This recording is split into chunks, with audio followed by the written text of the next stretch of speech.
Very good evening all of you. How are you? कैसे हैं सभी? आशा करता हूँ सभी अपने अपने स्थान पे बारिश के आनंद ले रहे होंगे। खूब शानदार बारिश हो रही है हमारे जयपुर में तो 3 दिन से लगातार बारिश है भाई। ऐसे ही बारिश बरसती रहे, किसानों का भी फायदा होगा और आम व्यक्तियों को भी थोड़ी गर्मी से राहत मिलेगी। पेड़ पौधे मुस्कुरा रहे हैं अभी।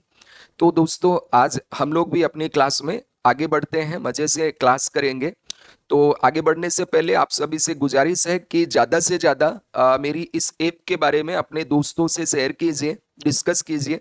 बहुत कम कीमत पे, अफोर्डेबल प्राइस पे, यहाँ पे बेस्ट क्वालिटी से हम लोग एडुकेशन प्रोवाइड करा रहे हैं। अ, यहाँ पे आरएस फाउंडेशन का कोर्स है मात्र 10,000 रुपये में इस ऐप के ऊपर मिलेगा। और आरएस प्रीलिम्स का कोर्स, कंप्लीट कोर्स, मात्र 5,000 रुपये में अनलिमिटेड आप उसको आज तक देख सकते हैं। कोई लिमिटेशन, कोई बाउंडेशन नहीं है। और यदि आप मॉड्यूल वाइज कोर्स भी लेना चाहते हैं किसी भी सब्जेक्ट का, अभी 3 सब्जेक्ट के कोर्स लाइव चल रहे हैं, हिस्ट्री, मैथ एंड इकोनॉमिक्स में ले रहा हूँ। मात्र 500 रुपये में, यानी 499 रुपये में हिस्ट्री कंप्लीट और इकोनॉमी कंप्लीट। ठीक है। और मैथ जो है वो मात्र 399 रुपये में दोस्तों आपको कंप्लीट बेसिक टू एडवांस वहां पे प्रोवाइड कराई जा रही है। और इसी तरह जल्द ही बाकी सब्जेक्ट लो वगैरह और इनकी क्लासेस भी स्टार्ट हो जाएंगी दोस्तों। तो पिछली जो क्लास थी दोस्तों, उसमें हमने इंट्रोडक्शन टू इकोनॉमी में हमने ये देख लिया इकोनॉमिक्स क्या है, इकोनॉमिक्स के टाइप्स क्या हैं, इकोनॉमी क्या होती है, इकोनॉमी एंड इकोनॉमिक्स में क्या डिफरेंस है, इकोनॉमी के टाइप्स क्या क्या हैं।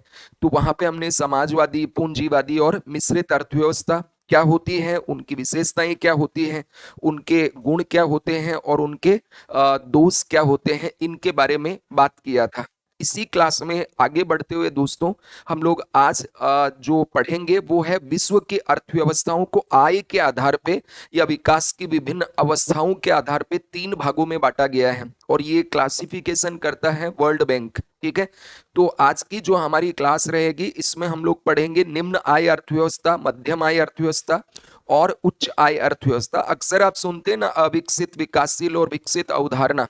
तो ये क्या होती है, कौन इसको डिटरमाइन करता है, इसके ऊपर आज की क्लास में हम लोग बात करेंगे। तो आज की क्लास की हेडिंग लिखिए विकास की विभिन्न अवस्थाओं के आधार पर अर्थव्यवस्थाओं का वर्गीकरण, classification of economies on the basis of different stage of development. तो दोस्तों, आज की जो अपना हेडिंग रहेगा वो है विकास की विभिन्न अवस्थाओं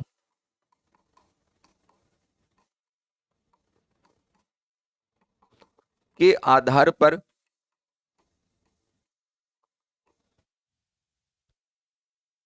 अर्थव्यवस्थाओं के प्रकार।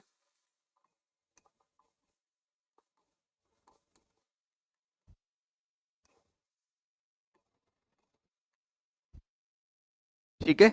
तो आज का अपना जो टॉपिक है विकास की विभिन्न अवस्थाओं के आधार पर अर्थव्यवस्थाओं के प्रकार, classifications, classification of economies on the basis of different stage of development.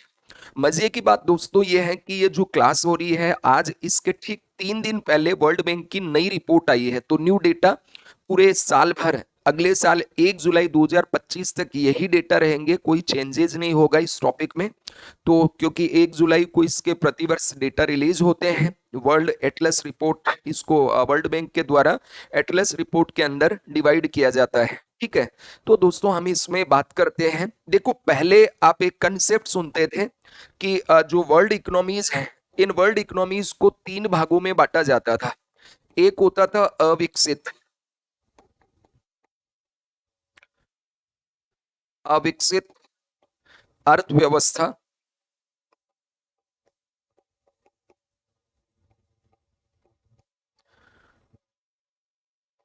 दूसरा जो प्रकार होता था इनका, वो दोस्तों होता था विकासशील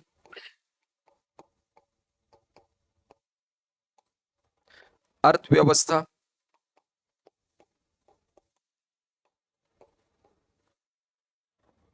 अनडेवलप्ड इकोनॉमी दूसरा, डेवलपिंग इकोनॉमी और तीसरा डेवलप्ड इकोनॉमी, विकसित अर्थव्यवस्था।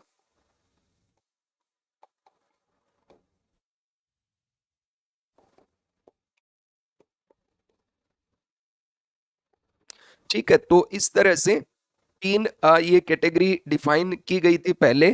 पहला होता था, एक होता था अविकसित अर्थव्यवस्था, ठीक है, अनडेवलप्ड इकोनॉमी, फिर developing economy and developed economy. ये कंसेप्ट आज भी है, लेकिन फिर 2 साल पहले इसमें थोड़ा चेंजेस किया गया कि ये जो बेचारे अविकसित देश हैं, तो इनके ऊपर एक टैग लग जाता है ना, किसी को आप ये कहो यार तुम तो अंडर डेवलप्ड हो, ठीक है, अंडर डेवलप्ड हो या डेवलप्ड हो या डेवलपिंग, देखो, तो अगर डेवलपिंग कहोगे तो मतलब विकास हो रहा है, डेवलप्ड कहोगे मतलब अच्छा साउंड करता है, और अंडर डेवलप्ड बोलोगे या अनडेवलप्ड बोलोगे तो ये तो बहुत ही बुरी स्थिति को दर्शाता है ना। जैसे बीमारू राज्य का कंसेप्ट दिया, तो बीमारू राज्य के कंसेप्ट के कारण बिहार, उत्तर प्रदेश, राजस्थान, मध्य प्रदेश ये बेचारे और गरीब हो गए, क्योंकि यहाँ निवेश नहीं आता था। लोगों को लगता है ना ऐसा कि यार ये तो गरीब है, और गरीब में कौन निवेश करेगा, गरीब राज्यों में कौन निवेश करेगा। तो ठीक ऐसे ही ये जो अंडर डेवलप्ड इकोनॉमी थी या डेवलपिंग इकोनॉमी थी, इनमें भी निवेश नहीं आता था। और निवेश नहीं आने के कारण क्या थे, तो निवेश नहीं आने के कारण कि पहले ही पता है ये तो गरीब है, लीस्ट डेवलप्ड कंट्री है, यहाँ विकास हुआ नहीं है, इसलिए निवेश यहाँ पे नहीं आता था। तो ऐसे में फिर इन देशों को क्या कहा गया कि भाई अब ये जो देश हैं इनको इस तरह से डिफाइन किया गया, मतलब विकास की विभिन्न अवस्थाओं के आधार पे। पहले वाला जो ये वर्गीकरण था, अब नया वर्गीकरण ये हो गया, लो इनकम इकोनॉमी। एक वर्गीकरण क्या कर दिया, लो इनकम इकोनॉमी, ठीक है, निम्न आय अर्थव्यवस्था, लो इनकम इकोनॉमी। और दूसरा दोस्तों इसके अंतर्गत क्या कह दिया गया, जो विकासशील है, तो विकासशील के अंदर भी एक साउंड थोड़ा अच्छा नहीं होता ना, इसलिए इनको दोस्तों ये कहा गया मिडिल इनकम इकोनॉमी। इनको क्या नाम दिया, मिडिल इनकम इकोनॉमी। क्या नाम दिया, मध्यम आय अर्थव्यवस्था, middle income economy, middle income economy. क्योंकि इन देशों का भी ये कहना था कि यार आप हमें विकासशील बोलते हो तो हमारे इधर क्या निवेश कम आता है, ठीक है। और फिर जो डेवलप्ड देश हैं, डेवलप्ड देशों को क्या नाम दिया गया, तो इनको कहा हाई इनकम इकोनॉमी। इनको क्या बोला, हाई इनकम इकोनॉमी, ठीक है। तो ये हो गया निम्न आय अर्थव्यवस्था, ये मध्यम आय अर्थव्यवस्था, और ये हो गया उच्च आय अर्थव्यवस्था। तीन तरह से विभाजन हुआ। और ये विभाजन करता कौन है, तो ये विभाजन दोस्तों करता है वर्ल्ड बैंक। ये जो डिवीजन करता है, ये डिवीजन कौन कर रहा है, वर्ल्ड बैंक के द्वारा किया जा रहा है, विश्व बैंक द्वारा। और किस आधार पे करता है, ग्रॉस नेशनल इनकम के आधार पे, जीएनआई के आधार पे। ग्रॉस नेशनल इनकम क्या होता है, इस पे हम आगे बात करेंगे, ठीक है। तो ये ग्रॉस नेशनल इनकम के आधार पे विश्व बैंक के द्वारा इन देशों को 3 भागों में डिवाइड किया गया, ठीक है। तो आप हेडिंग दीजिए, विकास की विभिन्न अवस्थाओं के आधार पर अर्थव्यवस्थाओं के प्रकार, विकास की विभिन्न अवस्थाओं के आधार पर अर्थव्यवस्था के प्रकार, classification of economies on the basis of different stages of the development। और फिर पेरा चेंज करके लिखें, पेरा चेंज करके लिखें, इस आधार पर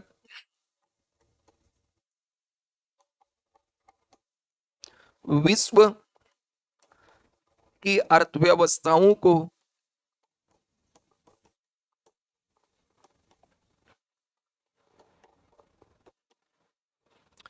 3 भागों में विभाजित किया गया है।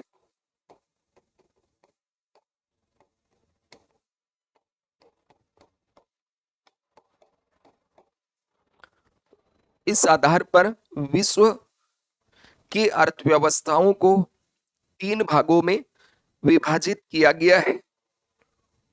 On this basis, on this basis, on this basis, the countries of the world, या the economies of the world, the economies of the world have been classified, have been classified into 3 categories, into 3 categories, into 3 categories, और यह विभाजन विश्व bank द्वारा किया जाता है। यह विभाजन यह विभाजन विश्व बैंक द्वारा किया जाता है किया जाता है यह विभाजन विश्व बैंक द्वारा किया जाता है।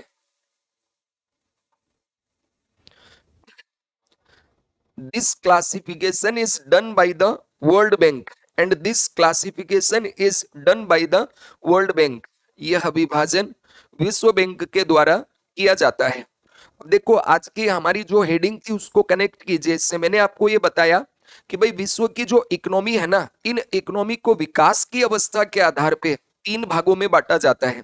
ठीक है, पहले हमने तीन भागों पे बांटा था, वो बांटा था इकोनॉमिक सिस्टम के आधार पे, पूंजीवादी, समाजवादी और मिश्रित अर्थव्यवस्था। आज हम बात कर रहे हैं विकास के आधार पे, चाहे वो पूंजीवादी हो, चाहे वो समाजवादी हो, चाहे वो मिश्रित अर्थव्यवस्था हो। डेवलपमेंट के आधार पे दुनिया की जो इकोनॉमी है इनको तीन भागों में बांटा गया है। तो तीन भाग कौन कौन से हैं?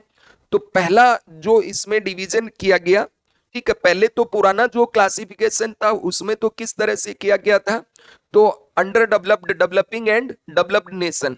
फिर जो अविकसित और विकासशील थे उन्होंने थोड़ा कहा कि भाई ये हमारे लिए अच्छी बात नहीं है, क्योंकि आप हमें जैसे अविकसित बोलते हैं तो कोई निवेश नहीं करेगा, इसलिए हमें लो इनकम इकोनॉमी बोल दो, ये थोड़ा ठीक रहेगा।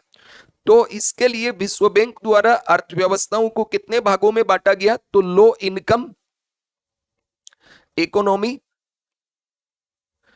दूसरा जो डिवीजन किया गया वो है मिडिल इनकम, मध्यम आय अर्थव्यवस्था। और तीसरा जो डिवीजन है वो है उच्च आय अर्थव्यवस्था,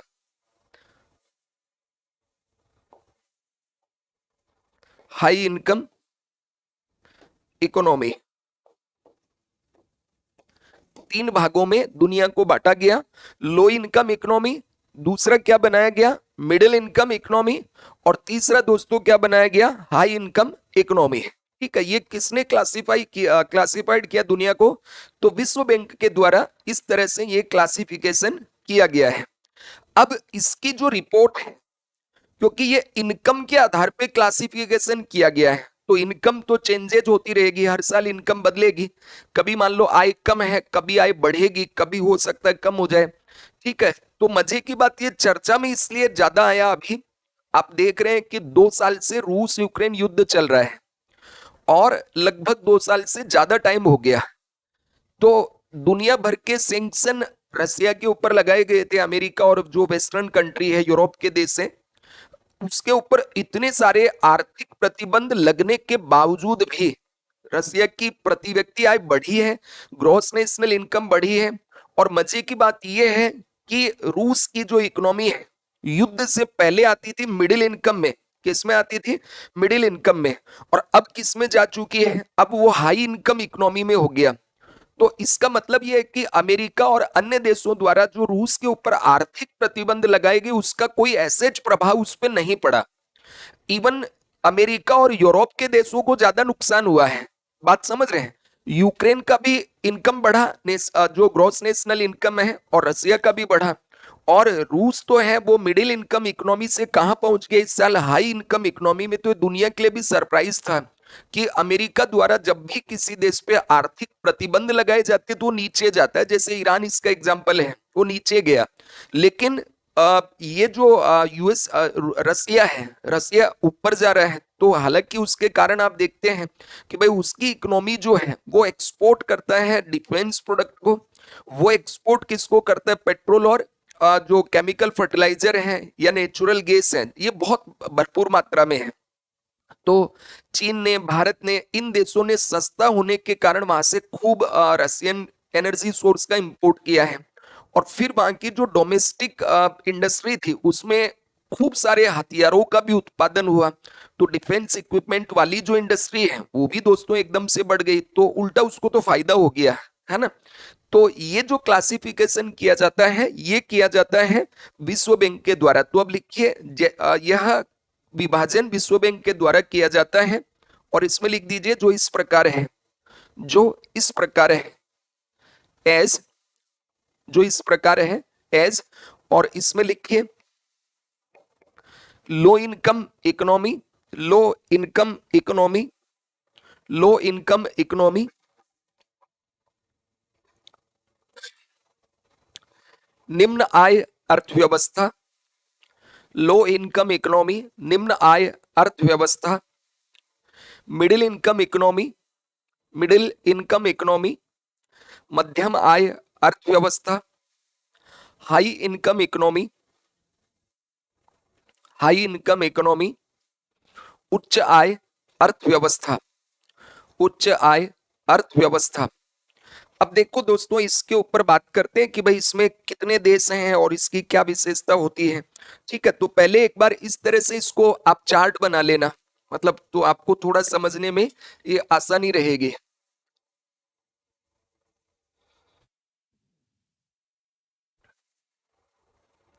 दुनिया को कितने भागों में बांटा हमने?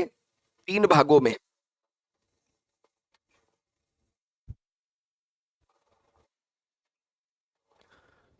पहला लो इनकम इकोनॉमी, दूसरा हमने बांटा मिडिल इनकम इकोनॉमी, दूसरा हमने क्या बांटा? Middle income economy. अब ये जो मिडिल इनकम इकोनॉमी है ना, इसको भी दोस्तों 2 भागों में बांट दिया गया। ठीक है, और तीसरा कौन सा है? High income economy. ठीक है, मिडिल इनकम इकोनॉमी है, इसको भी 2 भागों में बांटा गया, एक निम्न मध्यम आय अर्थव्यवस्था और दूसरा उच्च मध्यम आय अर्थव्यवस्था, लोअर मिडिल इनकम और अपर मिडिल इनकम। तो इसको 2 भागों में बांटा गया, एक lower middle income economy,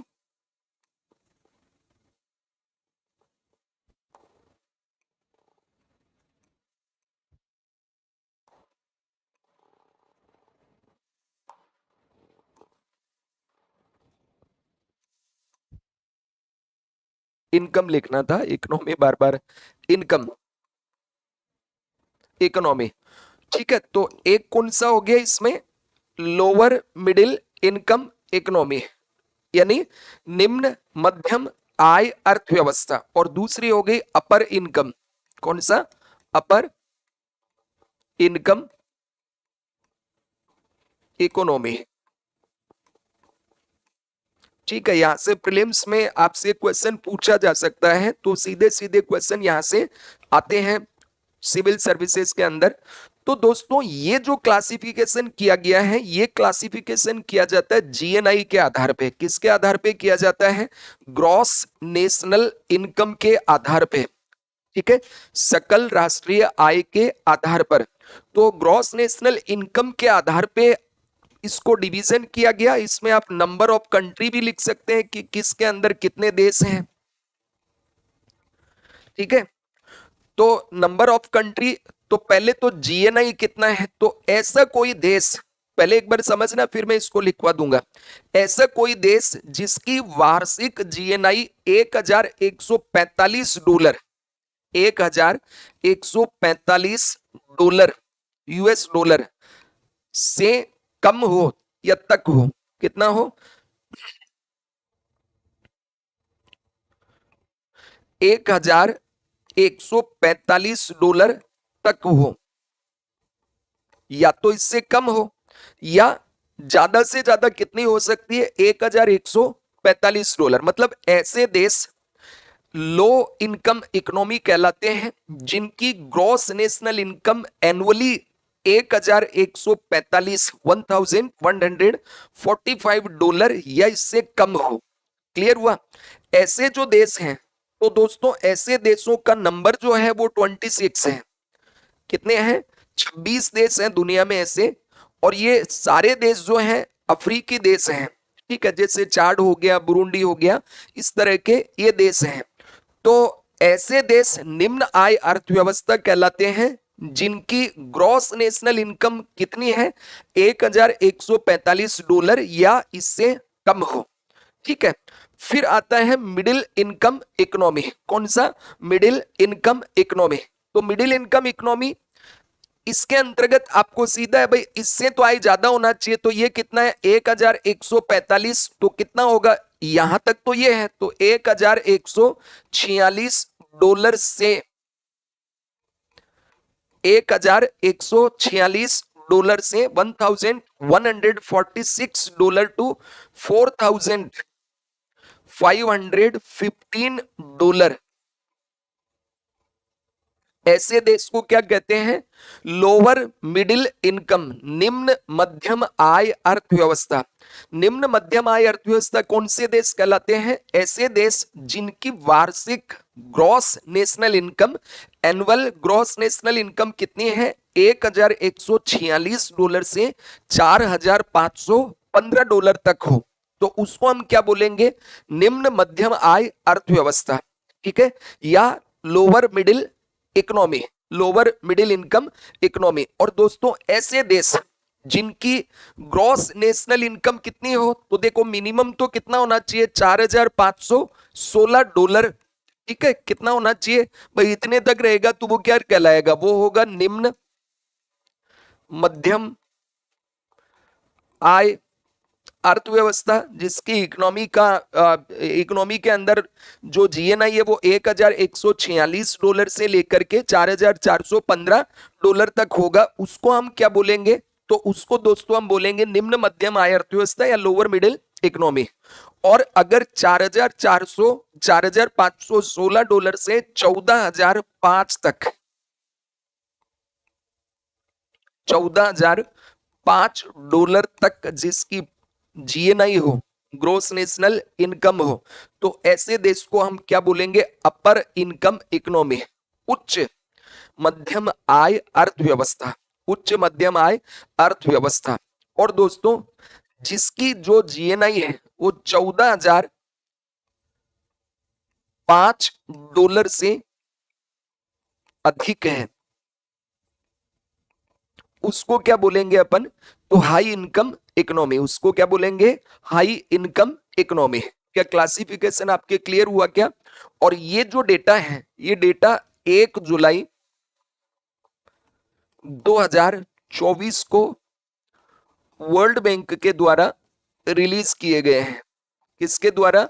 world bank के द्वारा रिलीज किए गए, मतलब आज से ठीक 3 दिन पहले ये डेटा रिलीज किए गए हैं। क्लियर हुआ? तो ऐसे देश लो इनकम इकोनॉमी कहलाते हैं जिनकी वार्षिक जीएनआई $1145 या इससे कम हो।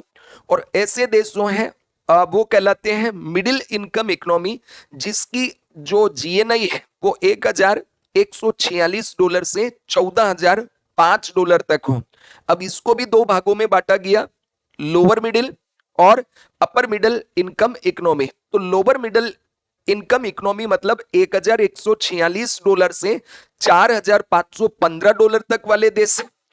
और यदि उसकी इनकम $4516 से $14,005 तक है, तो फिर वो क्या हो जाएगा, इसमें अपर middle income economy, upper income economy. और अगर मान लीजिए $14,005 से अधिक है, तो दोस्तों उस देश को कहा जाएगा उच्च आय अर्थव्यवस्था। क्या बोला जाएगा उसको? उच्च आय अर्थव्यवस्था। ठीक है, तो ऐसे जो देश हैं उनकी संख्या इस समय 86 है। कितने देश हैं? तो 86 देश हैं जो उच्च आय अर्थव्यवस्था वाले हैं। तो 26 देश तो दोस्तों कौन से हैं? लो इनकम इकोनॉमी। 26 तो कौन से हैं? लो इनकम इकोनॉमी।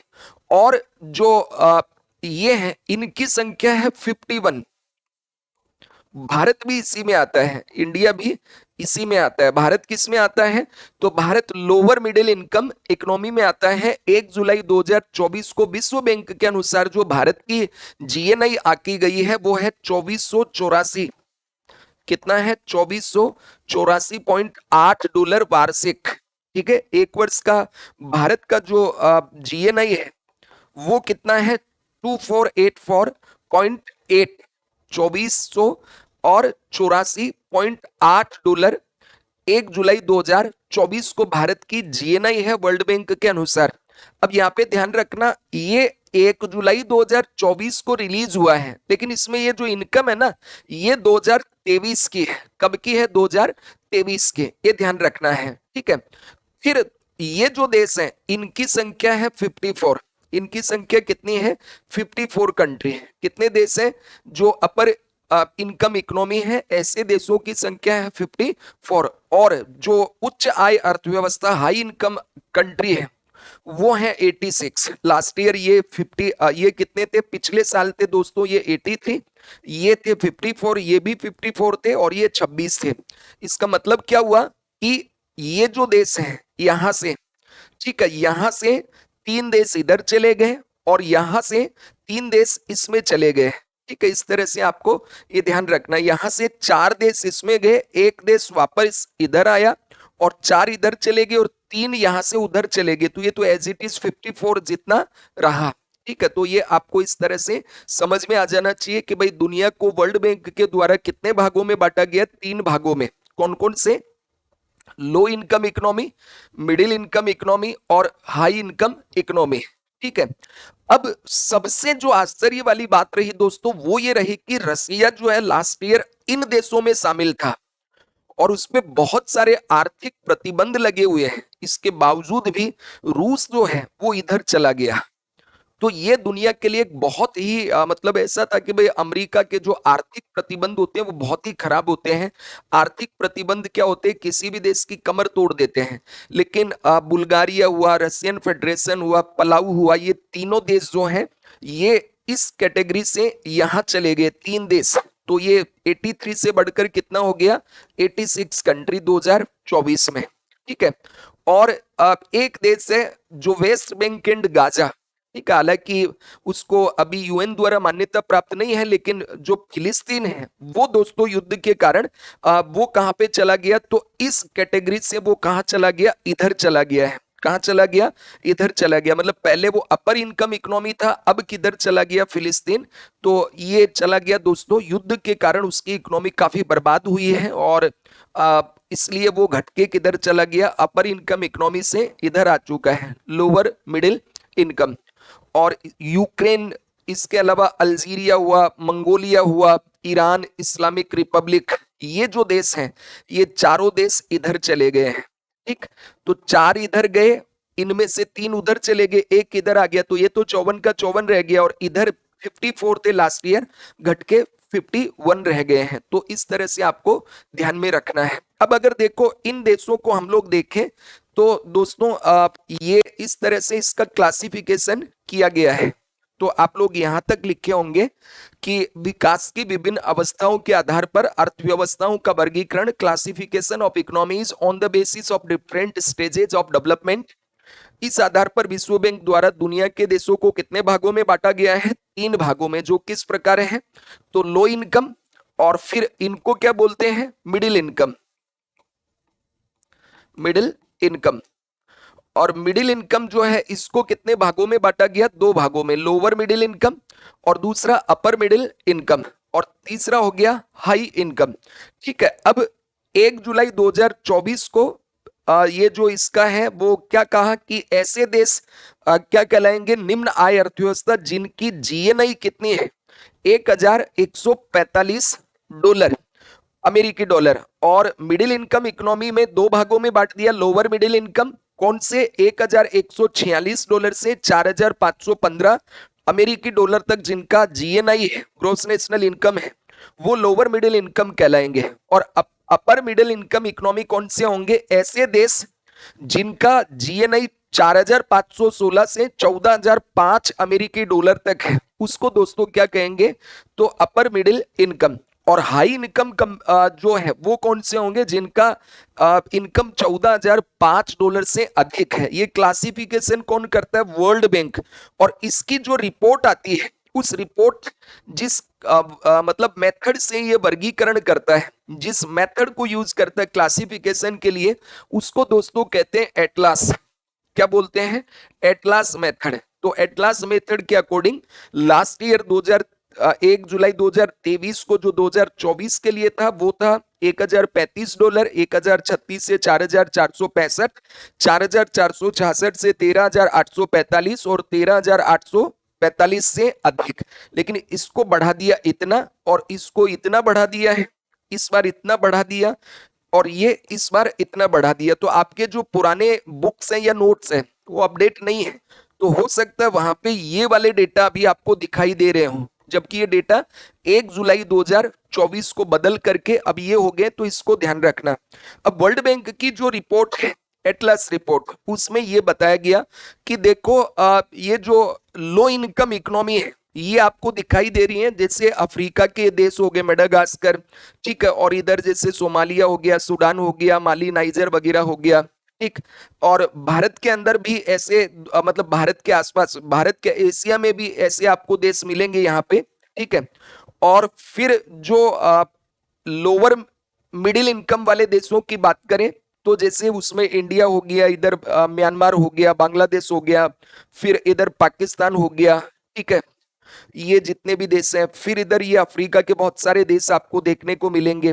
फिर दोस्तों अपर मिडिल इनकम, तो जैसे चाइना हो गया, मंगोलिया हो गया, ठीक है, और इधर इंडोनेशिया वगैरह ये देश हो गए, मलेशिया हो गया, अफ्रीका हो गया, बोत्सवाना वगैरह हो गया, इधर ब्राजील हो गया, अर्जेंटीना हो गया। और हाई इनकम जो देश हैं, ठीक है, तो दोस्तों जैसे कनाडा, अमेरिका, G7 तो है ही, रसिया भी इस बार इसके अंतर्गत चला गया, यूक्रेन भी दोस्तों इसी में इस बार, यूक्रेन तो खैर अभी इसी में है अपर वाले में, ठीक है। तो ये यूक्रेन जो है मिडिल, लोअर मिडिल से कहा चला गया, अपर मिडिल इकोनॉमी बन चुका है। तो इस तरह से ये 3 कंट्री है, Bulgaria, Palau and Russia, moved from the upper middle income to the high income category. तो ये प्रश्न आपसे पूछा जा सकता है कि वर्ल्ड बैंक के एटलस मेथड के अनुसार इस साल 2024 के लिए कौन से 3 देश हैं जो हाई इनकम कैटेगरी में शामिल हुए हैं। तो कौन कौन सा है, एक बुल्गारिया, दूसरा रशियन फेडरेशन और तीसरा पलाऊ, ये ध्यान रखना है। और गाजा ऐसा देश है एकमात्र जो कहां चला गया है, पहले इधर था अब कहां चला गया, इसमें चला गया है। यानी ये पहले अपर मिडल में था, अब किस में आ गया, लोअर मिडल में। तो ये आपको विशेष ध्यान रखना है, ठीक है।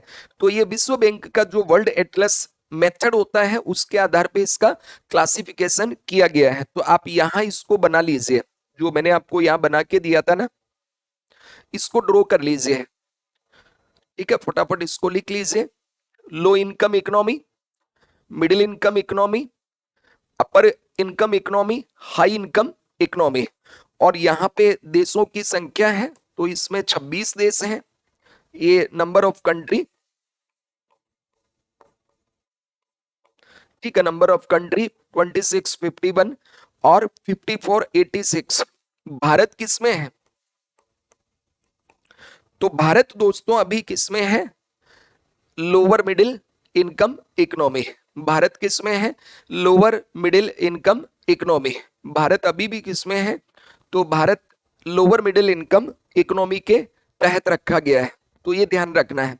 अब प्रश्न आता है कि ये जो लो इनकम इकोनॉमी है, ये लो इनकम इकोनॉमी होती क्या है। तो दोस्तों लो इनकम इकोनॉमी ऐसी अर्थव्यवस्था होती है जहां विकास का स्तर बहुत ही निम्न स्तर का है और लोगों का जो रहन सहन का स्तर है वो भी बहुत निम्न है, ठीक है।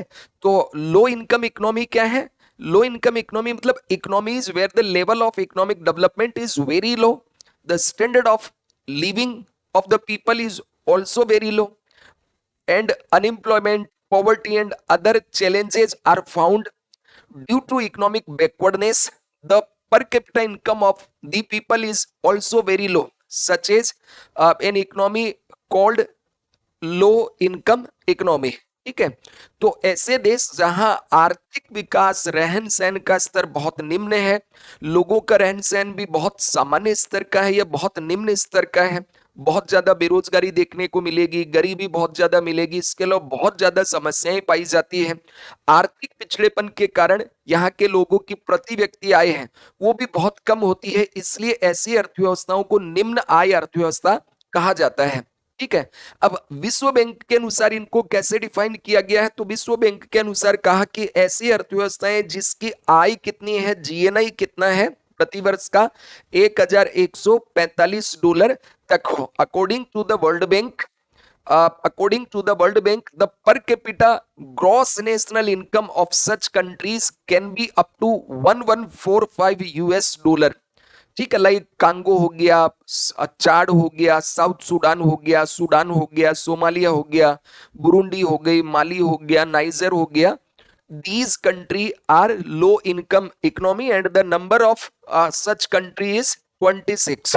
ठीक है, तो ये आपको विशेष ध्यान रखना है, अभी चर्चा में था और आपके जो बेसिक इकोनॉमी है वहां पे इसको आपको देखना होता है। तो विश्व बैंक के अनुसार ऐसे देशों की जो प्रति व्यक्ति सकल राष्ट्रीय आय होती है, जीएनआई, वो कितना होता है, 1145 अमेरिकी डॉलर तक हो सकती है। जैसे अफ्रीका के देश जो मैंने आपको यहाँ पे दिखाए हैं इस तरह से, तो ये जितने भी देश है यहाँ पे आपको दिखाई दे रहे हैं। ठीक है, ये जो इस तरह का आपको कलर दिखाई दे रहा है, पर्पल कलर, ठीक है, लाइट पर्पल कलर।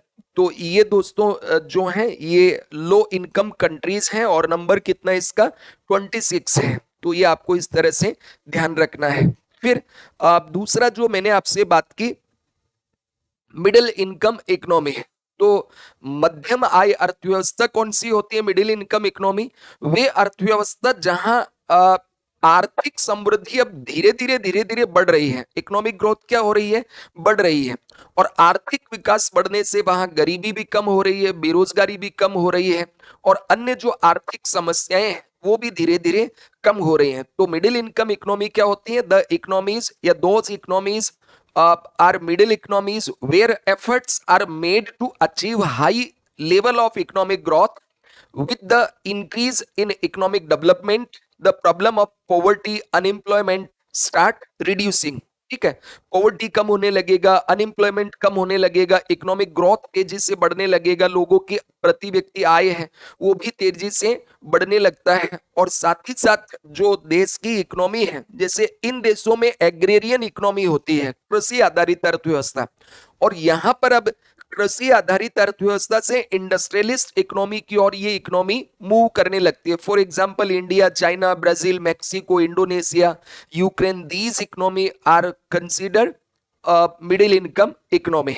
अब ऐसे जो देश हैं जो कृषि अर्थव्यवस्था से उद्योग की ओर जाने लग गए, ठीक है, इन देशों को विश्व बैंक ने दो भागों में बांटा गया है। The world bank has divided middle income country into two category. विश्व बैंक ने इनको कितने भागों में बांटा है, तो दो भागों में दोस्तों इसको बांटा है। पहला कौन सा है, तो लोअर मिडिल इनकम इकोनॉमी, निम्न मध्यम आय, और दूसरा अपर इनकम इकोनॉमी, उच्च आय अर्थव्यवस्था। तो पहले हम लोग देखते हैं लोअर मिडिल इनकम इकोनॉमी। ठीक है, लोअर मिडिल इनकम इकोनॉमी।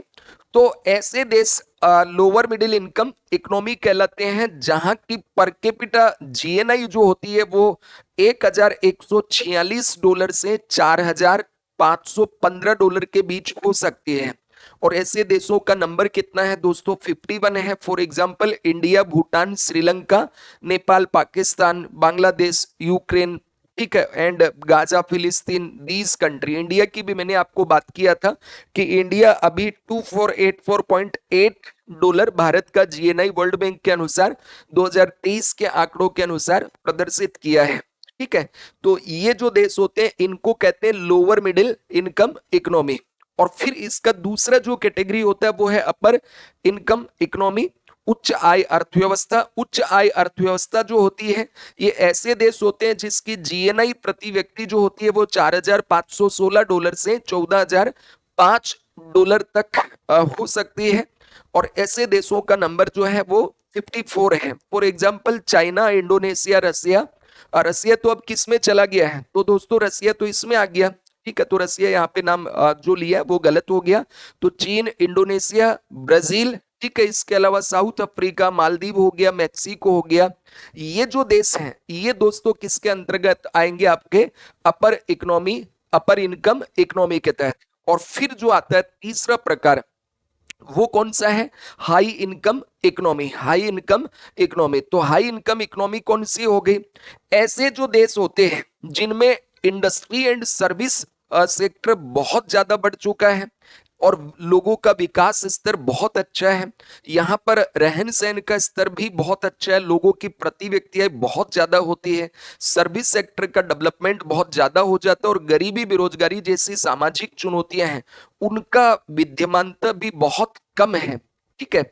और ऐसे देशों की जो प्रति व्यक्ति आय होती है वो $14,005 से अधिक होती है और ऐसे देशों की संख्या विश्व बैंक के अनुसार 8% कितना है 1 जुलाई 2024 को, तो दोस्तों 86 देश हो गए और इसमें 3 जो देश हैं वो नए अभी शामिल हुए हैं, जिसमें सबसे हैरानी करने वाला जो देश है वो है रशियन फेडरेशन। चूंकि उस पर बहुत सारे आर्थिक प्रतिबंध लगे हुए हैं इसके बावजूद भी वो इधर गया, तो it is very big thing. ठीक है कि भाई अमेरिकन जो रेस्ट्रिक्शन है वो बहुत ज्यादा प्रभावी अब दुनिया भर में नहीं है और उसका भी तोड़ देखने को मिल रहा है। जैसे अभी एससीओ का मीटिंग चल रहा है तो 3 और 4 को आज उसका डिक्लेरेशन आएगा, तो एससीओ को भी एक तरह से अमेरिका के खिलाफ इस्तेमाल किया जा रहा है। फिर ब्रिक्स है उसके अंदर भी अमेरिका के जो कई एनिमी स्टेट हैं वो उसमें भी अब उनका वर्चस्व बढ़ता जा रहा है और एक तरह से ग्लोबल लेवल पे फिर से पोलराइजेशन हो रहा है अमेरिका और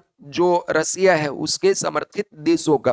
तो हाई इनकम इकोनॉमी मतलब इन high income economy these countries where the level of economic development is very high and the standard of living of the people is very good and the per capita income of people here is very high and the contribution of the service sector to the economy is high and the existence of social challenges like poverty and unemployment is negligible, it is called high income economy। ठीक है, ये आपको एकदम clear हो जाना चाहिए। And according to the world bank the per capita GNI in these countries from $14,005 और more. Example हो गया China, sorry Canada, America, Britain, France, Germany, Italy, Japan, Russia, Australia, Taiwan, South Korea. These country are considered high income economy, उच्च आय अर्थव्यवस्था इन देशों को कहा जाता है और टोटल नंबर कितना है ऐसे देशों का 86 है। तो ये चार्ट आप लोग इस तरह से बना लेना और बाकी इसके जो नोट्स है वो पीडीएफ में आपको शेयर किया ही जा रहा है। तो ये एक नया कंसेप्ट था दोस्तों, आपको एकदम क्लियर हो जाना चाहिए। फिर से एक बार देखो मैं इसको बता देता हूं कि ये जो वर्ल्ड बैंक है, वर्ल्ड बैंक के द्वारा जो इकोनॉमी है, इकोनॉमी या कंट्री, इनको कितने भागों में बांटा? 3 भागों में बांटा गया। कितने भागों में? 3 भागों में। और किस आधार पे? जीएनआई के आधार पे, ग्रोस नेशनल इनकम के आधार पर। पहला जो है वो इसने बांटा लो इनकम इकोनॉमी, निम्न आय अर्थव्यवस्था, लो इनकम इकोनॉमी, निम्न आय अर्थव्यवस्था, लो इनकम इकोनॉमी, लो इनकम इकोनॉमी। दूसरा इसने जो डिवीजन किया वो डिवीजन क्या किया? तो मिडिल इनकम इकोनॉमी। कौन सा किया? मिडिल इनकम इकोनॉमी, मध्यम आय अर्थव्यवस्था। दूसरा क्या दिया? तो मिडिल इनकम इकोनॉमी, मध्यम आय अर्थव्यवस्था। और तीसरा जो क्लासिफिकेशन इसने किया वो क्या किया? हाई इनकम इकोनॉमी, उच्च आय अर्थव्यवस्था। ठीक है, ये हो गया निम्न आय अर्थव्यवस्था। एक प्रश्न यहां पे आ सकता आराम से प्रीलिम्स में। ठीक है, और मेंस में भी इवन पूछा जा सकता है difference between low income economy and middle income economy, difference between इसके दोनों भागों में पूछा जा सकता है। तो क्वेश्चन एक यहाँ पे बन सकता है। फिर दूसरा क्या हो गया? तो दूसरा हो गया मध्यम आय अर्थव्यवस्था,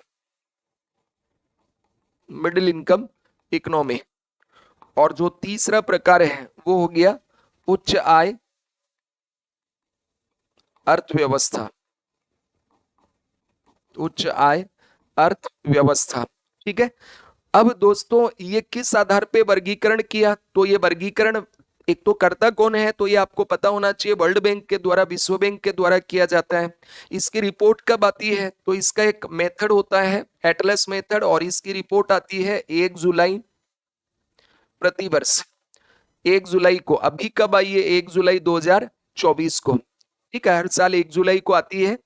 और इसके अनुसार जो मेथड यूज किया जाता है उस मेथड को क्या बोलते हैं, हम एटलस मेथड बोलते हैं। क्या मेथड बोलते हैं, एटलस मेथड।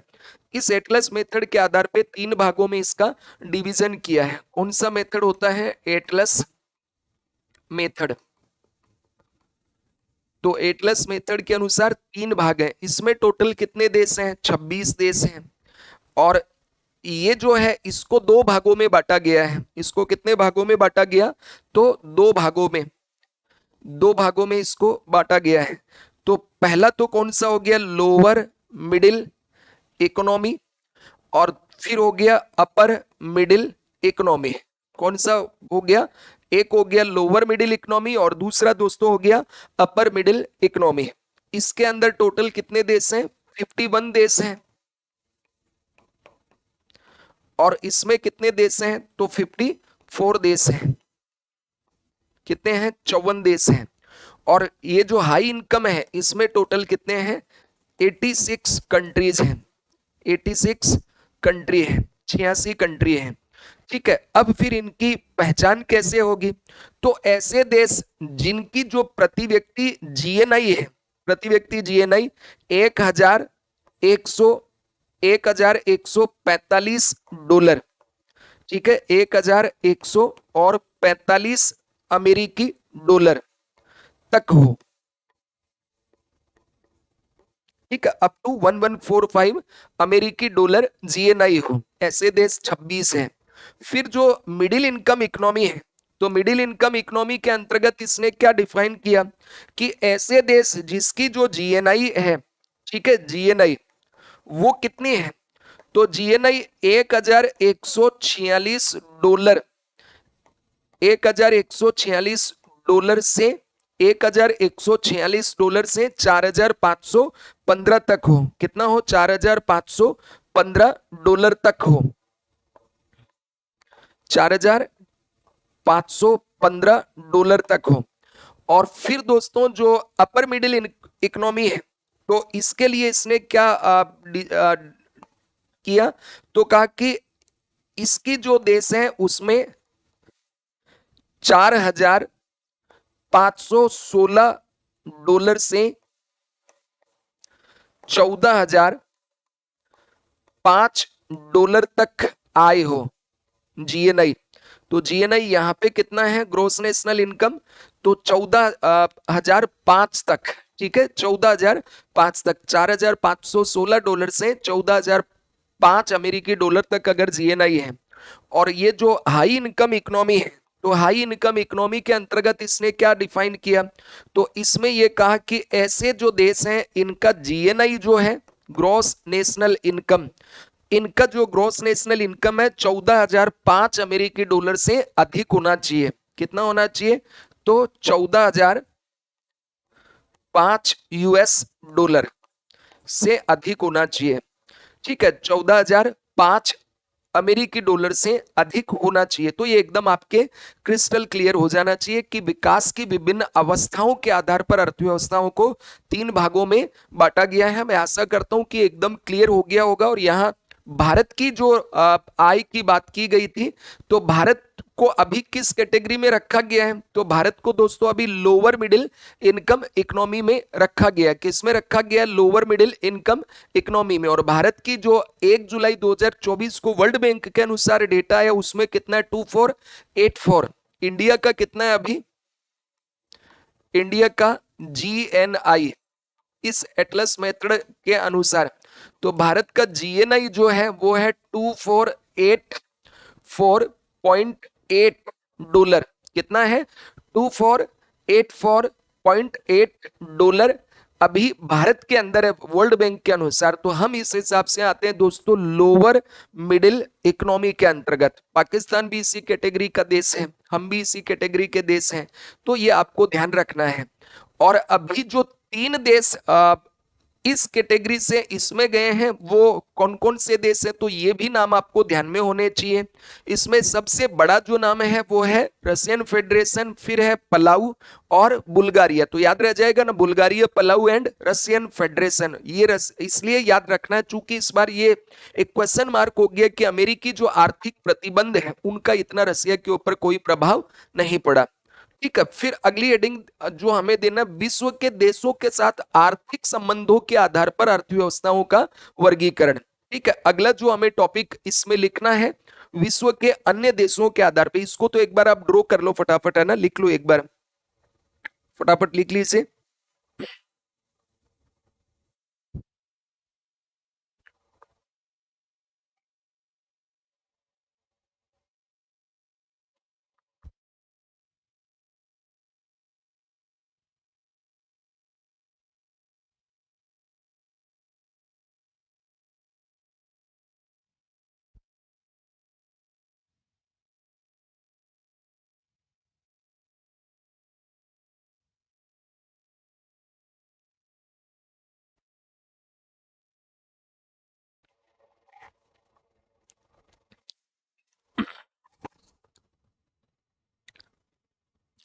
लिख लिया होगा सभी ने। तो दोस्तों, अपने दोस्तों को भी आप बता सकते हैं, आपके जो ग्रुप्स होते हैं आप उन पे शेयर कर सकते हैं। सिद्धार्थ एडटेक की ऐप के बारे में आप उस पे होम पे जाके शेयर कर सकते हैं। आप जितने दोस्तों से जुड़े हुए हैं, ग्रुप से जुड़े हुए हैं, तो आपका ये सहयोग मेरे लिए काफी इम्पोर्टेंट है इस समय पे। तो चलिए हम लोग आगे बढ़ते हैं। ठीक है, अब अगला जो हमारा टॉपिक है, विश्व के अन्य देशों के साथ आर्थिक संबंधों के आधार पर अर्थव्यवस्थाओं का विभाजन। ठीक है, तो हेडिंग दीजिए, विश्व के अन्य देशों के साथ आर्थिक संबंधों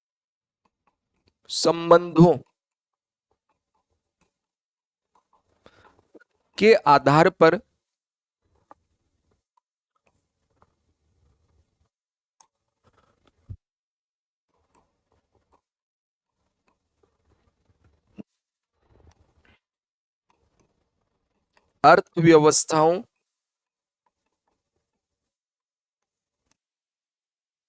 का वर्गीकरण।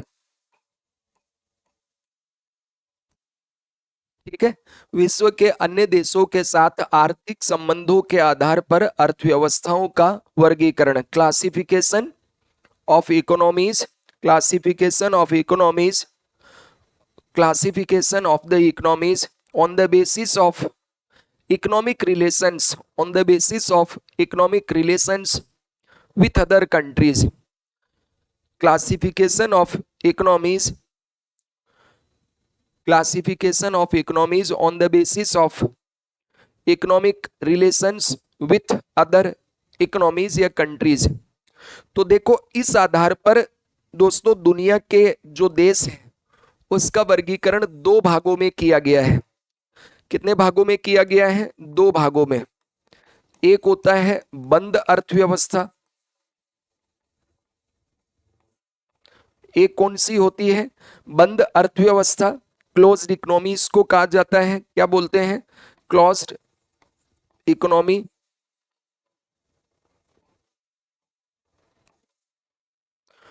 और दूसरा जो प्रकार होता है दोस्तों वो होता है खुली अर्थव्यवस्था,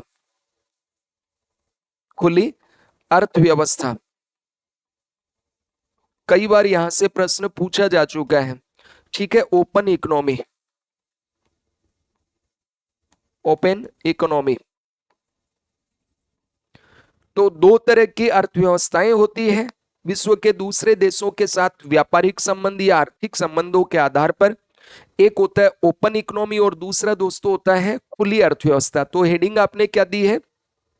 विश्व के अन्य देशों के साथ आर्थिक संबंधों के आधार पर अर्थव्यवस्थाओं का वर्गीकरण, classification of economies on the basis of economic relations with other countries.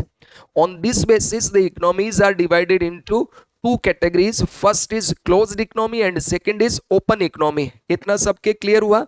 तो आपने लिख भी लिया होगा। ठीक है, कि इस आधार पर अर्थव्यवस्थाओं को दो भागों में बांटा गया है। पहला बंद अर्थव्यवस्था और दूसरा खुली अर्थव्यवस्था। अब बंद अर्थव्यवस्था दोस्तों क्या होती है, देखो सिंपल सा बात है।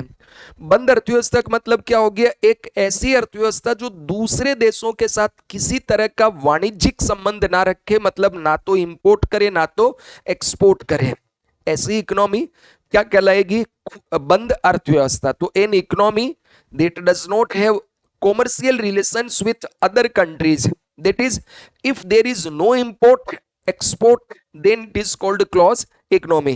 तो ये जैसे मान लो पूरा का पूरा ग्लोब है और ये एक कोई देश है, ठीक है, ये देश ना तो क्या करता है एक्सपोर्ट, ना तो निर्यात करता है और ना ही दूसरे देशों से दोस्तों इंपोर्ट करता है, ना ही दूसरे देशों से आयात करे, ना तो इंपोर्ट करे और ना ही एक्सपोर्ट करे। जो बन रहा है अपने देश में बन रहा है, जो भी चीजें हैं वो सारी की सारी अपने देश में, दूसरे देशों से कोई लेना देना नहीं है। अपने देश में जो हो रहा है वही चीजें यहाँ के लोगों को प्राप्त होगी। दुनिया की जो भी भौतिक सुख सुविधाएं वो प्राप्त नहीं होती है, चूंकि दूसरे देशों से ना तो इंपोर्ट होता है ना तो एक्सपोर्ट होता है और कोई आर्थिक संबंध हमारे नहीं हो, तो इसको कहते हैं बंद अर्थव्यवस्था। इसके अपोजिट जो होती है वो होती है ओपन इकोनॉमी। कौन सी इकोनॉमी, खुली अर्थव्यवस्था। जैसे मान लो ये एक देश है इंडिया, खूब तो भर भर के एक्सपोर्ट करे, खूब तो एक्सपोर्ट करे और खूब सारा इंपोर्ट भी करें। खूब हम क्या करें, इंपोर्ट करें, इंपोर्ट भी बहुत ज्यादा हो, यानी पूरी दुनिया के देशों से इंपोर्ट हो रहा है और दुनिया भर में हम एक्सपोर्ट कर रहे हैं। और इंपोर्ट एक्सपोर्ट करने के लिए किसी देश को व्यापारिक संबंध स्थापित करने पड़ते हैं, दूसरे देशों के यात्राएं करेंगे, राजदूत भेजेंगे, महावाणिज्य दूत भेजेंगे, ठीक है, और फिर हम उन देशों से विभिन्न तरह के समझौते करते हैं, जैसे एफडीआई लाने के लिए उन देशों में एफडीआई ले जाते हैं हम लोग, इस तरह से वहां की कंपनी हमारे देश में आती है, हमारी कंपनी उन देशों में जाएंगी। तो ऐसी इकोनॉमी को कहा जाता है खुली अर्थव्यवस्था। बेसिक आइडिया आपके क्लियर हो गया होगा। तो आर्थिक संबंधों के आधार पर दुनिया के देशों को कितने भागों में बांटा जाता है, दो भागों में बांटा जाता है। पहला कौन सा, बंद अर्थव्यवस्था, दूसरा कौन सा, खुली अर्थव्यवस्था। तो क्लोज्ड इकोनॉमी का मतलब तो क्या हो गया, that does not have commercial relation with other countries, that is no import no export, then it is called closed economy। and open economy इसके जस्ट अपोजिट होगा। दुनिया के जितने भी देश हैं उन देशों के साथ हमारे क्या होंगे, क्या होंगे, उन देशों के साथ हमारे कॉमर्शियल रिलेशन होंगे, ठीक है। The economy which does more and more export import by established commercial relations with other countries, then it is called open economy, ठीक है। ऐसी अर्थव्यवस्था जो ज्यादा से ज्यादा एक्सपोर्ट करे, ज्यादा से ज्यादा इंपोर्ट करे, खूब व्यापारिक संबंध स्थापित करे, ठीक है, और फ्री ट्रेड पर बल दे, उस देश की अर्थव्यवस्था को दोस्तों हम क्या कहते हैं, खुली अर्थव्यवस्था कहा जाता है। तो इतना क्लियर हुआ। तो एक बार लिखो परिभाषा इनकी, लिखिए पहला, लिखिए हेडिंग आपने दिया हुआ है ना ये, इसके आगे लिखिए इस आधार पर, इस आधार पर अर्थव्यवस्थाओं को दो भागों में बांटा गया है। इस आधार पर अर्थव्यवस्थाओं को दो भागों में विभाजित किया गया है। इस आधार पर अर्थव्यवस्थाओं को दो भागों में विभाजित किया गया है। On this basis, on this basis, on this basis economies are divided into, economies are divided into two categories, two categories. और फिर इस तरह से बना लीजिए closed economy and open economy, closed economy and open economy. एक तरफ closed economy और दूसरी तरफ ओपन इकोनॉमी, खुली अर्थव्यवस्था और बंद अर्थव्यवस्था। अब आपने इस तरह से ये बना लिया होगा, ठीक है। तो ये हो गई इकोनॉमी,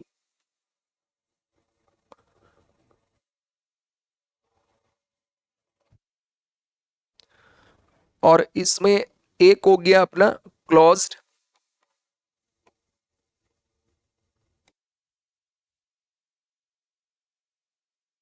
बंद अर्थव्यवस्था,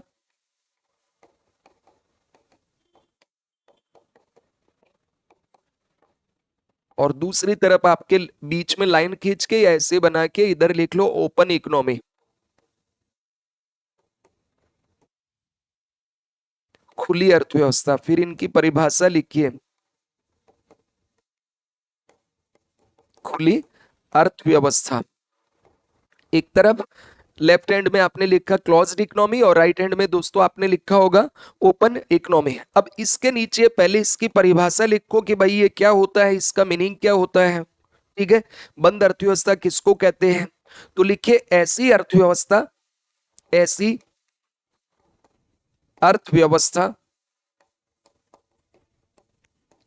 अर्थव्यवस्था जो दूसरे देशों के साथ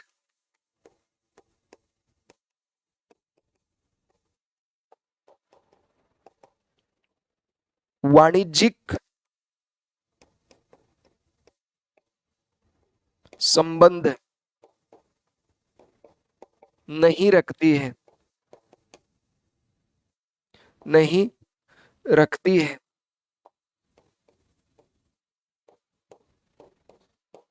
ठीक है, ऐसी अर्थव्यवस्था जो दूसरे देशों के साथ वाणिज्यिक संबंध नहीं रखती है। An economy that does not have an economy that does not have any commercial relations any commercial relations that does not have any commercial relations with other countries. An economy that does not have commercial relations with other countries, that is that is that is if there is no import export, that is if there is no import export, then it is called closed economy. Then it is called closed clone closed economy. तो इसे बंद अर्थव्यवस्था कहा जाता है। अर्थात अर्थात ऐसी अर्थव्यवस्था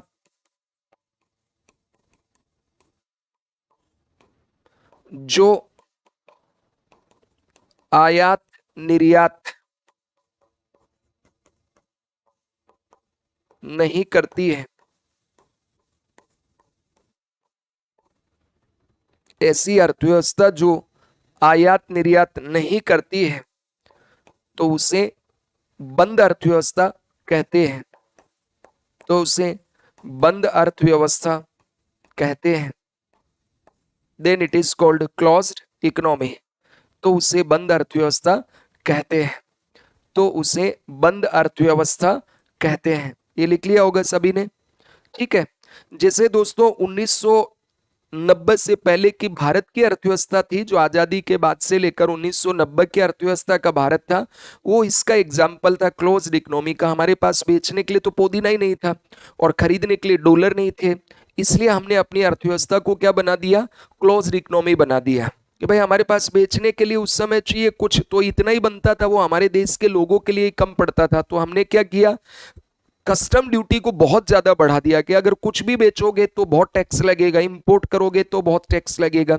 और दूसरा, इंपोर्ट करने के लिए हमारे पास डॉलर वगैरह भी नहीं था, इसलिए भी ये दिक्कत आता था। फिर दूसरा लिखिए ओपन इकोनॉमी। क्या? Open economy. और इसकी परिभाषा लिखिए, वह अर्थव्यवस्था, ओपन इकोनॉमी वह अर्थव्यवस्था जो दूसरे देशों से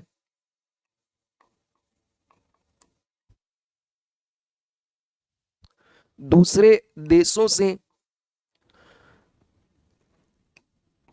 ज्यादा से ज्यादा आयात निर्यात करती है,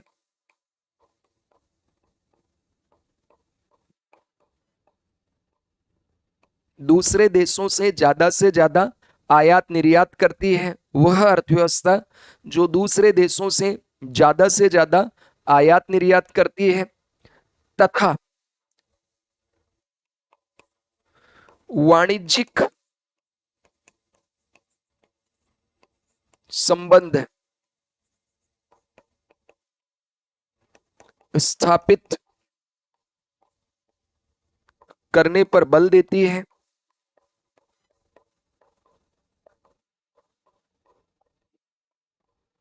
मुक्त व्यापार पर बल देती है,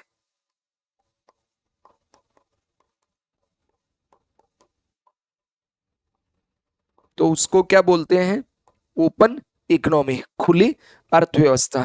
ठीक है, वह अर्थव्यवस्था जो दूसरे देशों के साथ ज्यादा से ज्यादा आयात निर्यात करे, इस हेतु ज्यादा से ज्यादा वाणिज्यिक संबंध स्थापित करे और फ्री ट्रेड पर बल दे, तो उसको दोस्तों क्या कहते हैं? हम ओपन इकोनॉमी कहते हैं। इंग्लिश मीडियम वाले बच्चे लिख लीजिए, the economy which promotes import and export, which promotes import and exports, which promotes import and export, and and and established commercial relations with other countries, and established commercial relations with other countries, and it emphasize on free trade। बोलते हैं ना, FTA वगैरह करना, PTA करना, सेपा करना, common market की बात करना, and it emphasise on free trade. ठीक है, तो आज दुनिया भर की जितनी भी अर्थव्यवस्थाएं हैं वो लगभग ओपन इकोनॉमी है। ठीक है, आज के समय क्लोज्ड इकोनॉमी की अगर बात करें तो लगभग रेयर कोई कंट्री हम खोज पाएंगे, जैसे नॉर्थ कोरिया है, उस पर रेस्ट्रिक्शन के कारण वो क्लोज्ड इकोनॉमी है। ठीक है, वेनेजुएला है, रेस्ट्रिक्शन के कारण क्लोज्ड इकोनॉमी है। रूस का इकोनॉमी है, उस पर भी रेस्ट्रिक्शन के कारण क्लोज्ड इकोनॉमी है। लेकिन फिर भी वो खूब भर भर के एक्सपोर्ट कर रहे हैं। रसिया को हम क्लोज तो नहीं कह सकते, चूंकि वो अपने मित्र देशों को तो बेच ही रहा है, फिर भी उन पे चूंकि रेस्ट्रिक्शन है इसलिए ऐसा हो रहा है कि बहुत से देश उससे नहीं खरीद पा रहे हैं। ठीक है, तो आज के समय दुनिया में कोई सी भी ऐसी इकोनॉमी नहीं है जो क्लोज्ड इकोनॉमी हो। 90 के दशक के पहले भारत की अर्थव्यवस्था क्लोज्ड इकोनॉमी की ओर ज्यादा थी, आज हम ओपन इकोनॉमी की ओर ज्यादा हैं। इवन ये ओपननेस और क्लोजनेस यानी खुली अर्थव्यवस्था और बंद अर्थव्यवस्था एक डिग्री कह सकते हैं। इसका मीनिंग क्या हो गया कि एक तरह से देखो, ये दो तरह की बात है कि जैसे ये एक इकोनॉमी है, ये इस तरह से हो तब तो 100% ये तो है क्लोज्ड, और मान लो कोई इकोनॉमी है ऐसे ये पूरी खुली हुई है, मतलब है ही नहीं कोई इस तरह से बैरियर नहीं है, ओपन है। तो ऐसा नहीं होता है दोस्तों कि ये क्लोज्ड इकोनॉमी एकदम ही बंद होती है, वो भी खुली होती है। जैसे भारत में 1947 से ऐसा नहीं है 90 तक कुछ इंपोर्ट ही नहीं करते थे। गोल्ड इंपोर्ट होता था, मशीनें इंपोर्ट होती थी, कंप्यूटर्स इंपोर्ट होते थे, पावर सुपर कंडक्टर वगैरह जो थे वो इंपोर्ट होते थे, मशीनें तो जो जरूरी थी वो चीजें इंपोर्ट होती थी, और उनको बेचने के लिए हमें डॉलर चाहिए था, उनको खरीदने के लिए हमें डॉलर चाहिए, तो हम थोड़ा बहुत एक्सपोर्ट भी करते थे। लेकिन उस समय इतने से ही ओपन थे, बाकी हम क्लोज थे। इसलिए ये क्या था कि भारत क्लोज्ड इकोनॉमी था। और 90 के बाद में ऐसा नहीं है कि हमने पूरा अर्थव्यवस्था ही खोल दिया, आज भी हम बहुत से क्षेत्रों में क्लोज्ड हैं, लेकिन अब क्या है, इतने तो क्लोज्ड हैं और बाकी क्या हो गया, ये पूरा ओपन हो गया ये वाला। तो इसलिए इसको क्या कह दिया, ये अब ओपन इकोनॉमी है। ये क्या हो गया, ओपन इकोनॉमी। तो एक्चुअल में ये तो एक डिग्री है, ठीक है ना, एक डिग्री की बात है कि कितना डिग्री क्लोज है और कितना डिग्री ओपन है। तो ओपन का मतलब जिसमें ओपननेस ज्यादा हो, इंपोर्ट एक्सपोर्ट ज्यादा हो। तो ये जो इकोनॉमी है दोस्तों, इसमें एक्चुअल में क्या हो रहा है कि एक्सपोर्ट भी खूब हो रहा है और इंपोर्ट भी बहुत हो रहा है।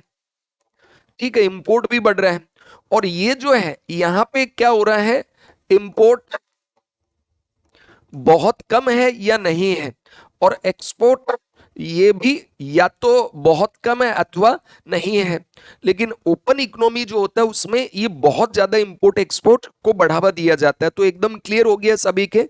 अब ओपन इकोनॉमी और जो बंद अर्थव्यवस्था है इसका फायदा क्या और इसके नुकसान क्या है, तो अगली हेडिंग दीजिए, बंद अर्थव्यवस्था के लाभ एवं हानि। बंद अर्थव्यवस्था के लाभ एवं हानि, advantage of close economy and disadvantage of closed economy. तो इसको भी दोस्तों इस तरह से बना लो, है ना।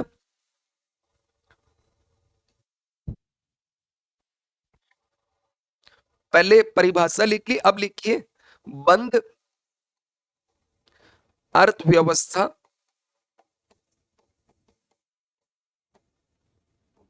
के लाभ, फायदे या benefit, advantage of closed economy, और इधर लिखिए बंद अर्थव्यवस्था के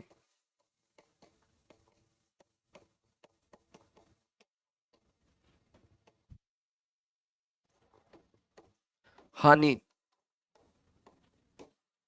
डिसएडवांटेज ऑफ क्लोज्ड इकोनॉमी। एक तरफ लेफ्ट हैंड में आपने क्या लिखा, क्लोज्ड इकोनॉमी के लाभ क्या है, और दूसरी तरफ लिखा राइट हैंड की और क्लोज्ड इकोनॉमी के नुकसान या हानि क्या है, डिसएडवांटेज क्या है। तो दोस्तों सबसे जो बड़ा एडवांटेज होता है क्लोज्ड इकोनॉमी का, वो क्या है कि आपकी इकोनॉमी आत्मनिर्भर बन जाती है, सेल्फ डिपेंडेंट, आत्मनिर्भर अर्थव्यवस्था क्या बन जाएगी, आत्मनिर्भर अर्थव्यवस्था। पहली जो सबसे बड़ा फायदा होगा, सेल्फ सस्टेनिंग इकोनॉमी या सेल्फ डिपेंडेंट इकोनॉमी इसमें बनेगी, चूंकि आप इंपोर्ट कर नहीं रहे हैं, बेचने के लिए तो है नहीं हमारे पास, और खरीदने के लिए डॉलर नहीं है, तो लोगों को जो भी भौतिक सुख सुविधाएं हैं, जो भी आवश्यकताएं हैं, चाहे वो कृषि से संबंधित हो, उद्योग से संबंधित हो, सेवा से संबंधित हो, अपने ही देश के अंदर बनाना होगा। तो इंडिजिनस टेक्नोलॉजी से डेवलप होंगे और हमारा देश धीरे धीरे क्या हो जाएगा, आत्मनिर्भर बनेगा। ठीक है, तो पहला फायदा तो क्या हुआ कि इकोनॉमी क्या बन जाएगी, सेल्फ सस्टेनिंग या सेल्फ डिपेंडेंट या सेल्फ रिलायंट इकोनॉमी बनेगी। पहली बात क्लियर हुआ। दूसरा दोस्तों इसका फायदा क्या बन होगा, जब तुम आत्मनिर्भरता की ओर जाते हो तो एक कंसेप्ट आपने पढ़ा होगा कि देखो ये एक देश है लाइक इंडिया, और ये शेष विश्व है, दुनिया के अन्य देश है। इस देश ने जितना सामान बेचा, एक्सपोर्ट किया, तो हमारे देश में आएगा क्या इसके बदले में, डॉलर आएगा, यूरो आएगा, पौंड वगैरह आएगा। और जितना हम लोगों ने दुनिया से इंपोर्ट किया, क्या किया, इंपोर्ट किया, जितना हमने दुनिया भर से इंपोर्ट किया, तो इसके बदले में आपको क्या देना पड़ेगा, डॉलर देना पड़ेगा। ठीक है, तो यहां पे एक कंसेप्ट आता है बीओपी, एक कंसेप्ट आता है दोस्तों बैलेंस ऑफ पेमेंट का। बैलेंस ऑफ पेमेंट का मतलब कितना डॉलर विदेश से आया और कितना डॉलर विदेश में गया, इन दोनों का लेखा जोखा जो होता है उसको कहते हैं बैलेंस ऑफ पेमेंट। अभी इतना समझो, बाकी तो आगे मैं बताऊंगा। तो बैलेंस ऑफ पेमेंट का मतलब होता है एक वित्त वर्ष में किसी देश की इकोनॉमी से या किसी देश से कितना विदेशी मुद्रा बाहर गया और कितना विदेशी मुद्रा देश में आया, इसका लेखा जोखा होता है, उसको बैलेंस ऑफ पेमेंट कहते हैं। और इसमें केवल एक्सपोर्ट इंपोर्ट ही नहीं होता है, बहुत सी चीजें शामिल होती है, पर मेनली मैंने ये समझाया। अब क्या होता है कि मान लो ये देश ऐसा है कि इसका एक्सपोर्ट तो कम है और इसका इंपोर्ट ज्यादा है, मतलब इसमें डॉलर आया कम और डॉलर गया ज्यादा, तो इसको तो घाटा हो रहा है ना, तो इसको बोलते हैं बीओपी संकट। क्या बोलते हैं इसको, बीओपी संकट। मतलब ये हुआ कि अगर तुम्हारे देश से एक्सपोर्ट हुआ 100 बिलियन डॉलर का और तुमने इंपोर्ट कर लिया मान लीजिए सामान, तो कितने का किया, मान लो 150 बिलियन डॉलर का, तो तुम्हारे देश में आया कितना, 100 बिलियन डॉलर और गया 150 बिलियन डॉलर, तो तुम्हें एक तरह से 50 बिलियन डॉलर का घाटा हुआ। भाई तुमने अगर एक्सपोर्ट किया ही नहीं, बेचा ही नहीं, तो तुम्हारे पास आया तो कितना 100 बिलियन डॉलर और गया कितना 150 बिलियन डॉलर।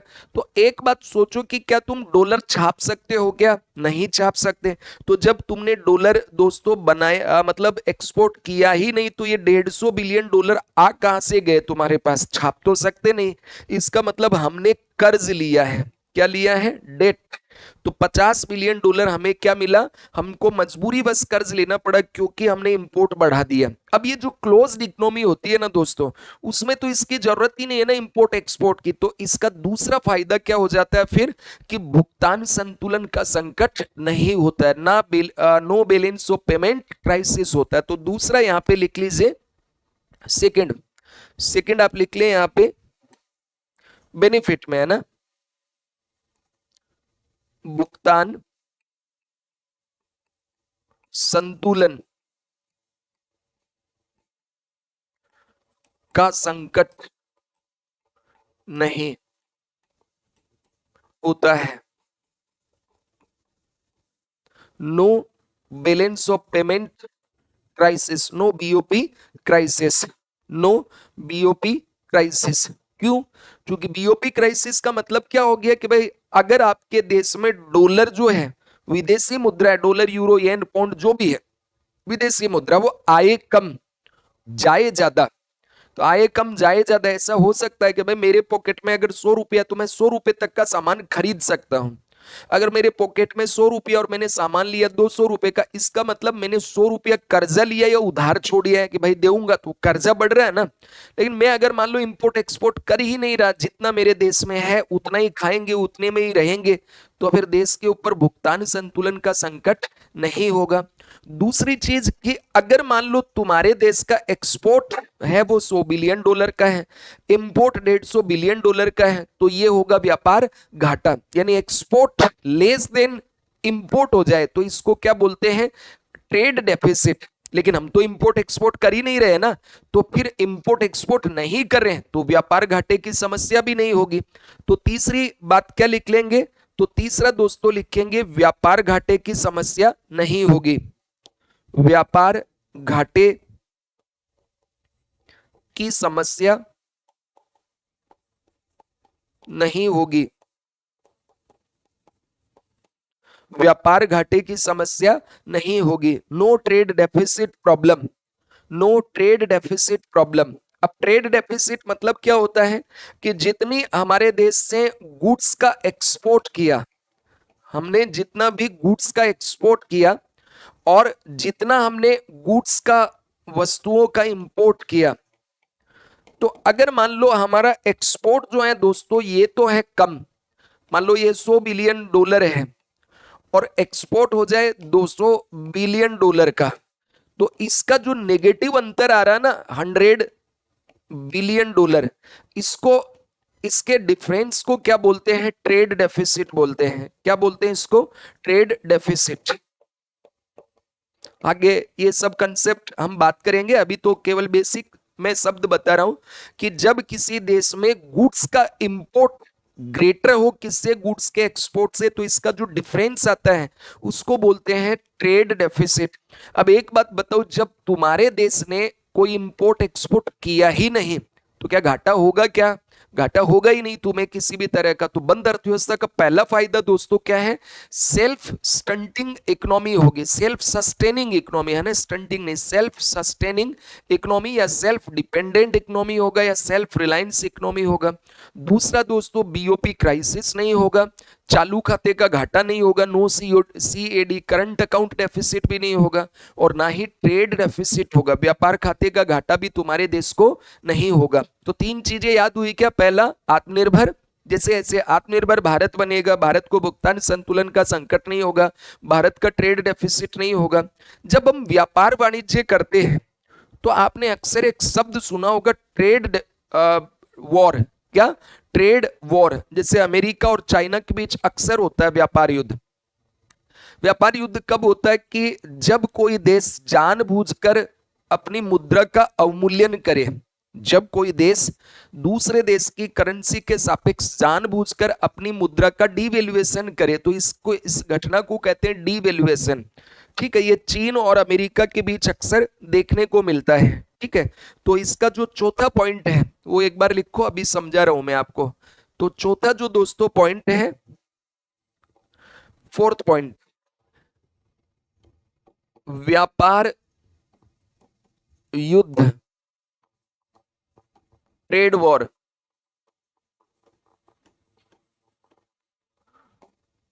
का संकट नहीं,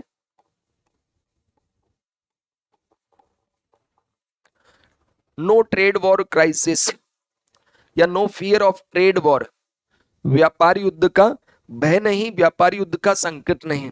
देखो व्यापार करोगे तब ना व्यापार युद्ध होगा, तुम तो इंपोर्ट एक्सपोर्ट कर ही नहीं रहे, तो जब हम कर ही नहीं रहे भाई, दूसरे देश से ना लेना ना देना, तो व्यापार ही नहीं है तो युद्ध कहां होगा। व्यापार युद्ध तो तब होगा जब तुम इंपोर्ट एक्सपोर्ट कर रहे हो, लाइक जैसे चाइना और भारत के बीच हो सकता है, रसिया भारत के बीच हो सकता है, भारत और अमेरिका के बीच हो सकता है, चूंकि हम इंपोर्ट एक्सपोर्ट करते हैं, हम ओपन इकोनॉमी हो गए। लेकिन जब ससुरा हम करेंगे ही नहीं तो काहे का युद्ध होगा। तो ये जो ट्रेड वॉर का प्रॉब्लम है क्लोज इकोनॉमी में नहीं होता है दोस्तों। ट्रेड वॉर का जो कंसेप्ट होता है वो कहां पे देखने को मिलता है, open economy like 8%, USA and China, ये ट्रेड वॉर अक्सर होता है उसमें। वहां पे आपने देखा होगा कि चाइना अपना युआन का डीवैल्यूएशन कर लेता है, फिर अमेरिका उस पे आरोप लगाता है।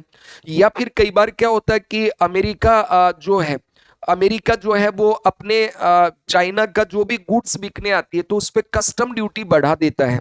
अमेरिका क्या करता है, कस्टम ड्यूटी बढ़ा देगा, फिर अमेरिका बढ़ाएगा तो काउंटर करेगा कौन, चाइना। चाइना भी सीमा शुल्क बढ़ाएगा, फिर अमेरिका बढ़ाएगा, फिर चाइना। इसको ट्रेड वॉर बोलते हैं।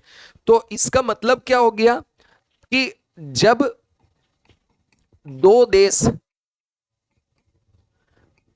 एक दूसरे की आयातित वस्तुओं पर सीमा शुल्क, क्या बोलते हैं, कस्टम ड्यूटी बढ़ाने लगे, तो इसको दोस्तों क्या बोलते हैं, ट्रेड वॉर कहते हैं। मतलब जैसे ये यूएसए है और ये चाइना है, तो मान लीजिए अमेरिका से माल इधर बिकने जाए तो चाइना इस पे कस्टम ड्यूटी बढ़ा दे, और फिर कुछ माल मान लो इधर चाइना है, ये इसका माल जाए तो अमेरिका इस पे कस्टम ड्यूटी बढ़ाए, तो इसके बदले में फिर चाइना और बढ़ा दे, फिर अमेरिका गुस्से में आके और कस्टम ड्यूटी बढ़ाए, ये एक दूसरे पे ऐसे बढ़ाए। ये एक युद्ध जैसी स्थिति दिख रही है, टेंशन होगा, एक दूसरे को थ्रेट देंगे कि ऐसा कर दें, करेंगे कुछ नहीं, लेकिन इस तरह से होगा कि एक दूसरे का व्यापार डिस्टर्ब रहेगा। इसी को दोस्तों क्या बोलते हैं, ट्रेड वॉर बोलते हैं, कि जब दो देश एक दूसरे के आयातित वस्तुओं के ऊपर कस्टम ड्यूटी बढ़ाए और एक कॉम्पिटिटिव तरीके से बढ़ाते, प्रतिस्पर्धी तरीके से, then it is called trade war. But अगर तुम्हारी इकोनॉमी क्लोज्ड है तो तुम तो इंपोर्ट एक्सपोर्ट कर ही नहीं रहे ना, तो फिर जब इंपोर्ट एक्सपोर्ट ही नहीं कर रहे हो तो तुम्हारे देश के अंदर इस तरह की कोई प्रॉब्लम नहीं आएगी। बात सबके क्लियर हो गया। फिर अगली जो प्रॉब्लम है दोस्तों, मतलब अगला जो इसका बेनिफिट है, पांचवा बेनिफिट, ठीक है, तो पांचवा जो फायदा होता है इसका क्लोज्ड इकोनॉमी का, वो लिखिए। तो पांचवा जो फायदा है, जब तुम मान लो दुनिया से सामान मंगवाओ, जैसे मोबाइल आ रहा है, कपड़े आ रहे हैं, मशीनें आ रहे हैं, रोबोट्स आ रहे हैं, सैटेलाइट भी आ रहे हैं, सब आ रहे हैं, कंप्यूटर वगैरह, तो तुम्हारा घरेलू धंधों का क्या होगा, घरेलू कंपनियां डेवलप ही नहीं होंगी। और अगर मान लो दूसरी दुनिया नहीं दे रही है, तुम ही अपने देश में बनाओगे, तो तुम्हारी इंडिजिनस जो इंडस्ट्रीज है ना वो डेवलप होंगी। तुम्हारे यहाँ भले ही टाइम लग जाए, पर तुम्हारा कंप्यूटर कंपनी होगा, मोबाइल कंपनी होगा, कपड़ा बनाने की कंपनी होंगी, तुम्हारी अपनी फैक्ट्री होंगी, तो तुम्हारा इकोनॉमी किसी दूसरे देश पर डिपेंड नहीं होगी। दुनिया में मंदी आए तुम्हें कोई फर्क नहीं पड़ेगा, तुम्हारी इकोनॉमी सेल्फ डिपेंडेंट हो गई है। तो पांचवा जो पॉइंट है वो क्या होगा, स्वदेशी उद्योगों का विकास होगा। स्वदेशी उद्योगों का विकास होगा। क्यों होगा भाई, चूंकि दुनिया से ना इंपोर्ट कर रहे हैं ना हम तो एक्सपोर्ट कर रहे हैं, ना खरीदते ना बेचते, दुनिया से कोई लेना देना है ही नहीं। तो जब नहीं लेना तो फिर अपने खुद देश में बनाओ। तो आपको क्या करना पड़ेगा, स्वदेशी जो उद्योग है उनको बढ़ावा देना पड़ेगा। तो इंग्लिश में लिख दीजिए, स्वदेशी उद्योगों का विकास होगा, development of indigenous industries, development of indigenous industries, development of indigenous industries, घरेलू या स्वदेशी उद्योगों का विकास होगा। अब देखो दोस्तों, 1947 में जब भारत आजाद हुआ तो हम क्यों क्लोज्ड इकोनॉमी थे, क्योंकि उस समय दोस्तों एक्चुअल में क्या हुआ था कि हमारे जो घरेलू उद्योग थे ना वो छोटे छोटे उद्योग थे।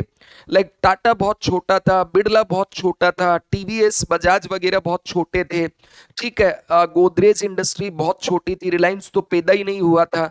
और आज देखो ये बिग जाइंट कंपनी है, मल्टीनेशनल कंपनी बन गई। अगर मान लो उस समय हम दुनिया की बड़ी बड़ी कंपनी को भारत में आने देते ना, तो हमारी जो छोटी छोटी कंपनी उनको बर्बाद कर देते या खरीद लेती है, ये बेचारी पनप ही नहीं पाती।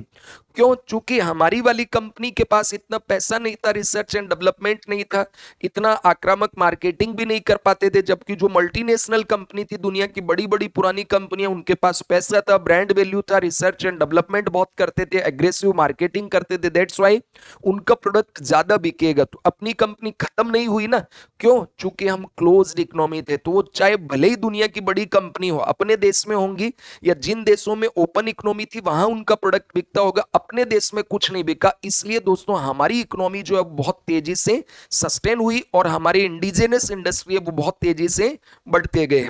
ठीक है।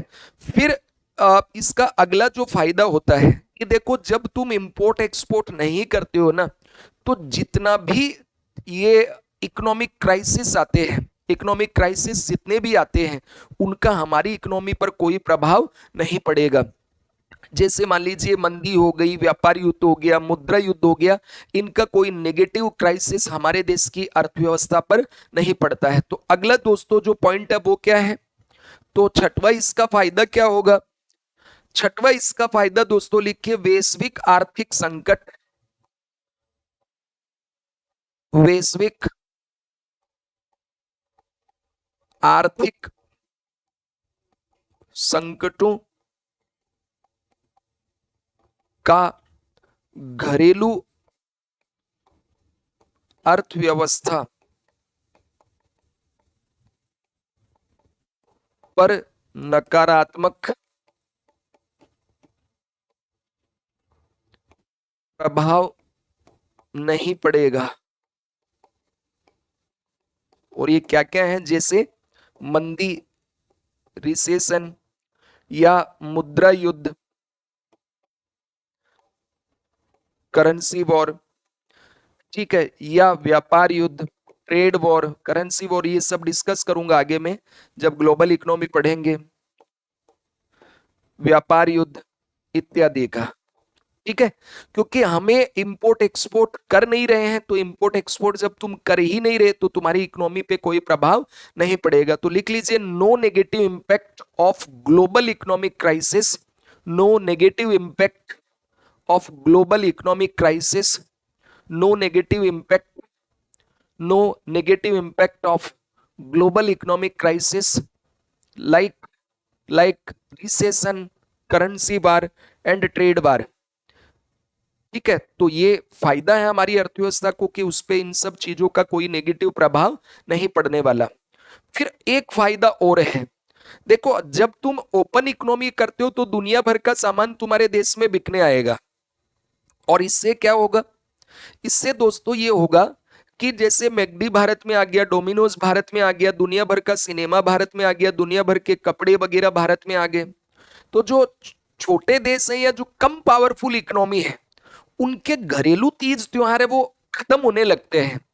मतलब क्या मैं समझाना चाह रहा हूं कि आज आप देखो, फटी हुई जींस पहन के चलना, डोमिनोज का कल्चर करना, पिज्जा वगैरह को प्रमोट करना, ये तो बहुत ज्यादा है। क्या दुनिया भर में हमारी साड़ी या हमारे कुर्ता पजामा ये पॉपुलर हुआ क्या? हमारा समोसा, गुलाब जामुन ये पॉपुलर हुआ क्या?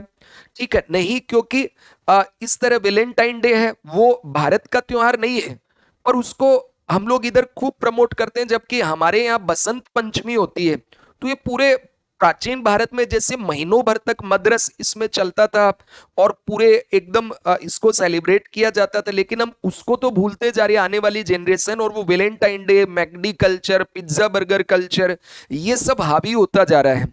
तो ओपन इकोनॉमी में क्या होता है कि ओपन इकोनॉमी के अंदर दूसरे जो देश है शक्तिशाली, वो अपनी कल्चर, अपना धर्म, अपने सारे कस्टम वगैरह थोपते हैं, और इनको मुद्दा क्या बनाते हैं? ओपननेस या मॉडर्निटी के नाम पे, मॉडर्न चीजों के नाम पे वो थोपते हैं। और जो कमजोर देश है उनकी फिर कल्चर क्या होती है? वो खत्म होती है। लेकिन जब तुम क्लोज्ड इकोनॉमी हो तो आएंगे ही नहीं ना। और देखो इसके पीछे बहुत बड़ी इकोनॉमी है वैलेंटाइन डे, और इसके पीछे वैलेंटाइन डे आता है तो दुनिया भर के जो खिलौने, गिफ्ट वगैरह या अदर चीजें वो कहां से आ रही है? वेस्टर्न कंट्री से। तो इसलिए वो इसको ज्यादा से ज्यादा प्रमोट करते हैं। तो अगला क्या हो गया?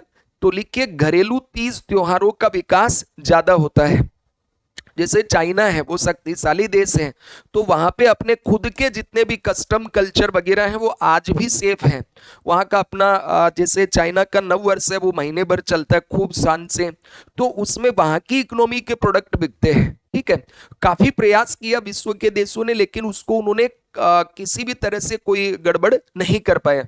लेकिन अपने देश के अंदर ऐसा हुआ, चूंकि हम उस समय वीक इकोनॉमी थे, ठीक है। तो अगर आप क्लोज्ड हैं तो कोई फर्क ही नहीं पड़ेगा ना। तो domestic festivals are more developed, जो घरेलू तीज त्योहार है उनका विकास ज्यादा होगा। तो अगला लिखिए, घरेलू तीज त्योहार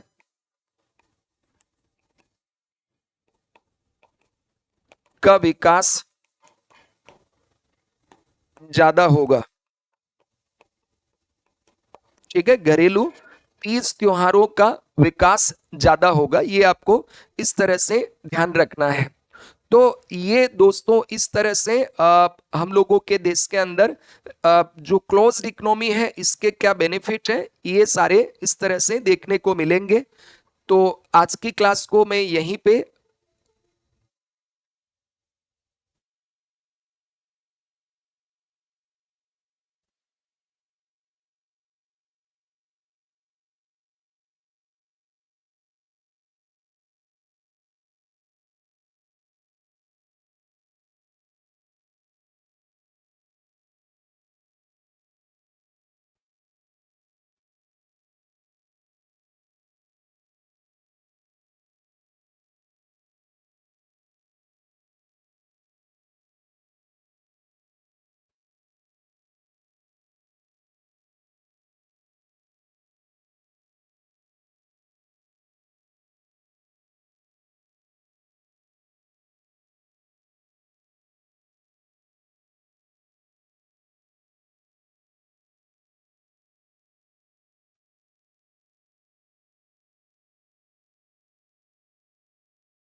तो थोड़ा सा नेटवर्क इश्यू था, कंटिन्यू हम लोग क्लास को अभी कर रहे हैं। तो दोस्तों मैंने आपको ये इसके बेनिफिट बताए। अब देखो फटाफट फटाफट इसका वाइस वर्सा करके नेगेटिव इम्पैक्ट देखते हैं।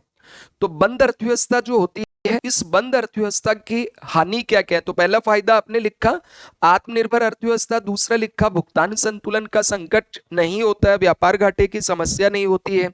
फिर लिखा व्यापार युद्ध ट्रेड वार का संकट नहीं होगा, क्योंकि जब दूसरे देश से हम इंपोर्ट नहीं करते हैं तो ये प्रॉब्लम नहीं आएगी। उसके बाद दोस्तों स्वदेशी उद्योगों का विकास होता है, और वैश्विक आर्थिक संकट जैसे मंदी है, मुद्रास्फीति है, व्यापार युद्ध है, इनका घरेलू अर्थव्यवस्था पर नेगेटिव इम्पैक्ट नहीं पड़ता है। और जो घरेलू तीज त्योहार है इनका भी विकास ज्यादा होगा। अब दोस्तों हम बात करते हैं इसका बंद अर्थव्यवस्था जो होती है इसका नेगेटिव इम्पैक्ट क्या पड़ेगा, यानी अर्थव्यवस्था पर नकारात्मक प्रभाव जो पड़ने वाले हैं इसके, वो क्या क्या है। तो पहला देखिए, इसमें आपने लिखा आत्मनिर्भर अर्थव्यवस्था बनेगी। No doubt economy self sustaining होगी, क्योंकि भाई अपने घरेलू उद्योग धंधे होंगे, सब अपने यहाँ बनेंगे। लेकिन विदेशी पूंजी तकनीक निवेश आदि हमें मिलने से वंचित हो जाएंगे। ये इसका नेगेटिव इंपैक्ट है। ठीक है, तो इसका पहला जो नेगेटिव इंपैक्ट है वो लिखिए आप लोग।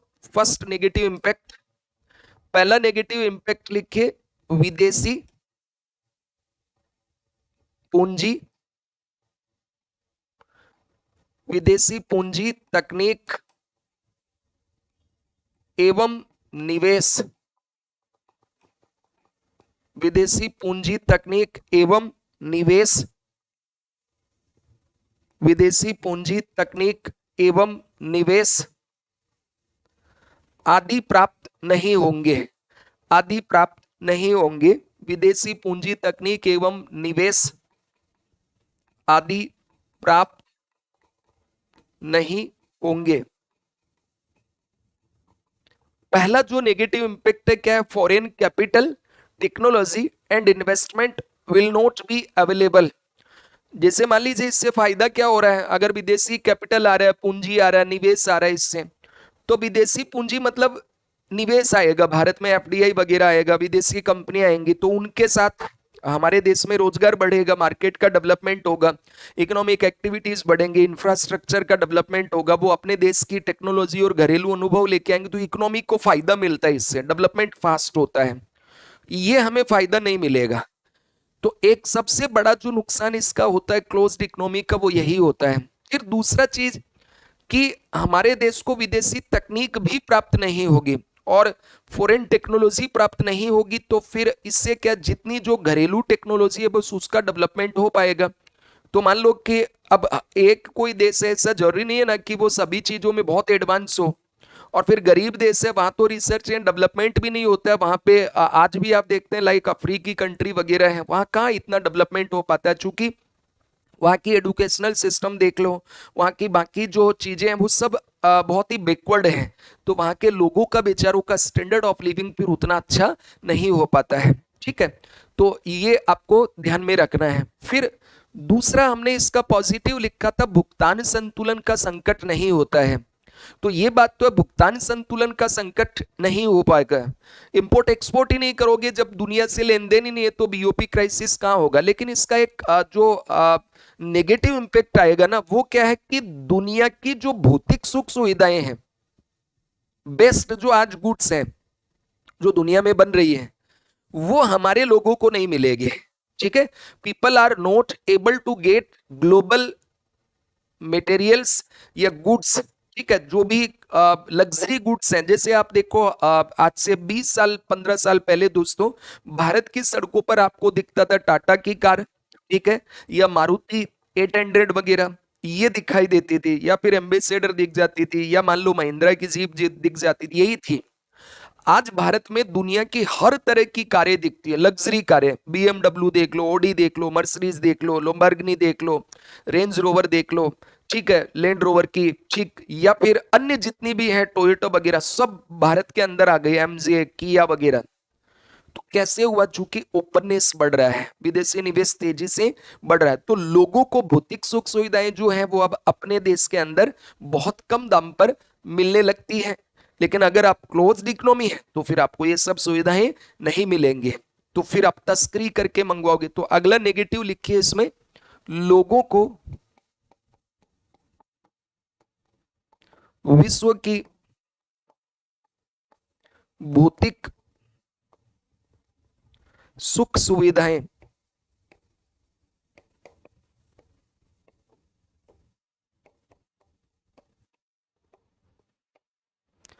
प्राप्त नहीं होंगी या नहीं होती है। देखो, अगर जब तुम्हारे देश के लोग गरीब हैं या तुम्हारा अर्थव्यवस्था बहुत पुअर है, बैकवर्ड है, पैसा ही नहीं है खरीदने, तब तो क्लोज रखो उसको। लेकिन अगर मान लो इकोनॉमी बढ़िया हो गई, तो फिर उस पैसे का करोगे क्या? तो फिर इन पैसों को आप दुनिया की जितनी भी अच्छी लग्जरी गुड्स हैं उनको खरीदो और लोगों को दो, ताकि उनका स्टैंडर्ड ऑफ लिविंग बेहतर हो और मटेरियल कंफर्ट वो प्राप्त कर सके, दुनिया की हर चीजों का सुख ले सके, उसमें बुरा नहीं है। तो अगर गरीब है तब तो भाई रोटी कपड़ा मिल जाए वही बहुत बड़ी बात है। लेकिन अगर तुम अमीर हो रहे हो तो फिर कार होनी चाहिए, बंगला होना चाहिए, चौपर होना चाहिए, बढ़िया मोबाइल लैपटॉप वगैरह होना चाहिए देश के हर व्यक्ति के पास। तो अगर तुम क्लोज्ड हो तो दुनिया की चीजें आएंगी नहीं, तो इसके कारण वंचना रहती है फिर फॉरेन चीजों का, ठीक है। तो सेकंड लिखिए, लोगों को विश्व की भौतिक सुख सुविधाएं प्राप्त नहीं होती है। People are not get people are not able to get people are not able to get global global material comforts global material comforts या ग्लोबल गुड्स या लग्जरी गुड्स, ठीक है। फिर अगला दोस्तों, हमने इसमें देखा कि व्यापार युद्ध आदि का संकट होता है और साथ ही साथ व्यापार घाटे की समस्या नहीं होती है, चालू घाटे की समस्या नहीं होती है। तो तीसरा जो नेगेटिव इम्पैक्ट इसका आएगा वो तस्करी बढ़ती है, स्मगलिंग। आपने एक नाम सुना होगा ना, स्मगलिंग। स्मगलिंग मतलब कि एक देश से दूसरे देश में जो इलीगल वस्तु और सेवाएं इधर उधर जाती है। जैसे एक उड़ता पंजाब मूवी आपने देखी होगी, तो उड़ता पंजाब मूवी में वो जो पाकिस्तान है उधर से तस्करी करके चीजें भेजी जाती है भारत में, इलीगल तरीके से एक देश से दूसरे देश में वस्तु और सेवाएं आती है, उसको बोलते हैं स्मगलिंग। तो चूंकि अगर दुनिया भर का सामान, मान लो ये देश इंडिया है और ये पूरा ग्लोब है, ये बेच भी रहा है, इंपोर्ट भी कर रहा है, इंपोर्ट दुनिया की हर सामान कर रहा है, तो फिर तुम्हें स्मगलिंग की क्या जरूरत है? आराम से पैसा टैक्स चुका के ले आओ, सस्ता पड़ेगा। अब जो शौकीन लोग होते हैं वो तो कुछ भी कर लो, दुनिया का सामान जो उनको चाहिए वो लेंगे ही, ठीक है। तो तस्करी क्लोज्ड इकोनॉमी में क्यों बढ़ती है? चूंकि वहां इंपोर्ट एक्सपोर्ट बंद होता है, इंपोर्ट कर ही नहीं सकते, तो फिर ये क्या करेंगे? विदेशों से हथियार हो गए या गांजा हो गया, चरस हो गया, कोई भी चीजें हैं जैसे परफ्यूम वगैरह, कपड़े वगैरह, घड़ियां वगैरह, जो भी चीज बाहर की पसंद है वो तस्करी करके स्मगलर से मंगवाते हैं। तो इससे क्या होती है? तस्करी बढ़ती है। क्या बढ़ती है? तस्करी बढ़ती है। तो इसका तीसरा पॉइंट लिखिए, थर्ड पॉइंट, तस्करी बढ़ती है। तस्करी बढ़ती है। तस्करी मतलब स्मगलिंग, क्या बोलेंगे इसको? स्मगलिंग बढ़ती है, increase smuggling due to closed economy. और फिर इससे आपको ये एक बेनिफिट हो रहा था कि भाई तुम्हारे जो घरेलू उद्योग है इनका विकास होगा। लेकिन तुम्हारे घरेलू उद्योगों को दोस्तों वैश्विक स्तर पे पहचान कब मिलेगी? जब तुम्हारा प्रोडक्ट दुनिया भर में बिके, मेक इन इंडिया दुनिया भर में हो। मेड इन इंडिया जो है ये दुनिया भर में जाए। जब तुम बेच ही नहीं रहे, कुएं के मेंढक बन के रह गए। तुम्हारे उद्योगों का डेवलपमेंट हो रहा है, तुम्हारे उद्योगों का विकास हो रहा है, ये अच्छी बात है, चूंकि विदेशी कंपनियां कंपटीशन नहीं दे रही हैं। लेकिन तुम बेचोगे ही नहीं। आज चाइनीज प्रोडक्ट दुनिया का हर बाजार में भरा पड़ा है। तो made in China, made in China, made in China हर जगह दिखता है। सच, टॉयलेट से लेकर खाने की थाली तक लेकर कपड़े जो पहनते वो सब चाइना का चीजें बन रही है। लाइटें देख लो, खिलौने देख लो, मोबाइल देख लो, सब चाइना का था। अब चाइना ने पूरी दुनिया भर में अपना मार्केट जमा लिया, तो चाइना चाइना हो रहा है ना दुनिया भर में। तो अब तुम्हारे उद्योगों को तुम दुनिया भर से बचाने के चक्कर में उसकी पहचान खत्म कर रहे हो। तो इससे क्या होगा कि उद्योगों की पहचान नहीं होगी। भले ही इनका डेवलपमेंट तो होगा, पर इसका नेगेटिव इंपैक्ट क्या हो गया? तो इनका नेगेटिव इंपैक्ट क्या होगा? तो चौथा पॉइंट लिख लो कि घरेलू उद्योगों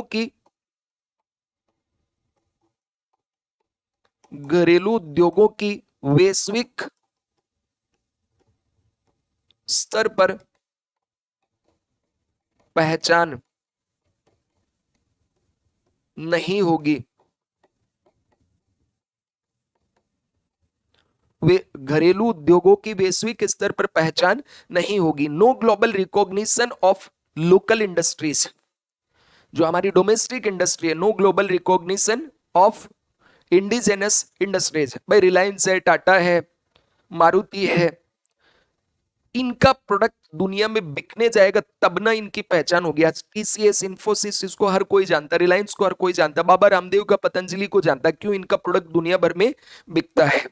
तो जो दिखेगा वो बिकेगा, और दुनिया में जितना ज्यादा दिखोगे उतना ज्यादा बिकोगे, और जितना अच्छे तरीके से दिखोगे उतना और भी ज्यादा बिकोगे। तो इसका नेगेटिव इंपैक्ट क्या है? भैया इंपोर्ट एक्सपोर्ट करते नहीं है, तो इंपोर्ट एक्सपोर्ट नहीं करोगे तो दिखोगे नहीं, दिखोगे नहीं तो बिकोगे नहीं। बात समझ में आ गया क्या? अब दूसरे देशों से मित्रता भी कम होती है। देखो मित्रता होती है ना, वो स्वार्थ वाली होती है दुनिया में।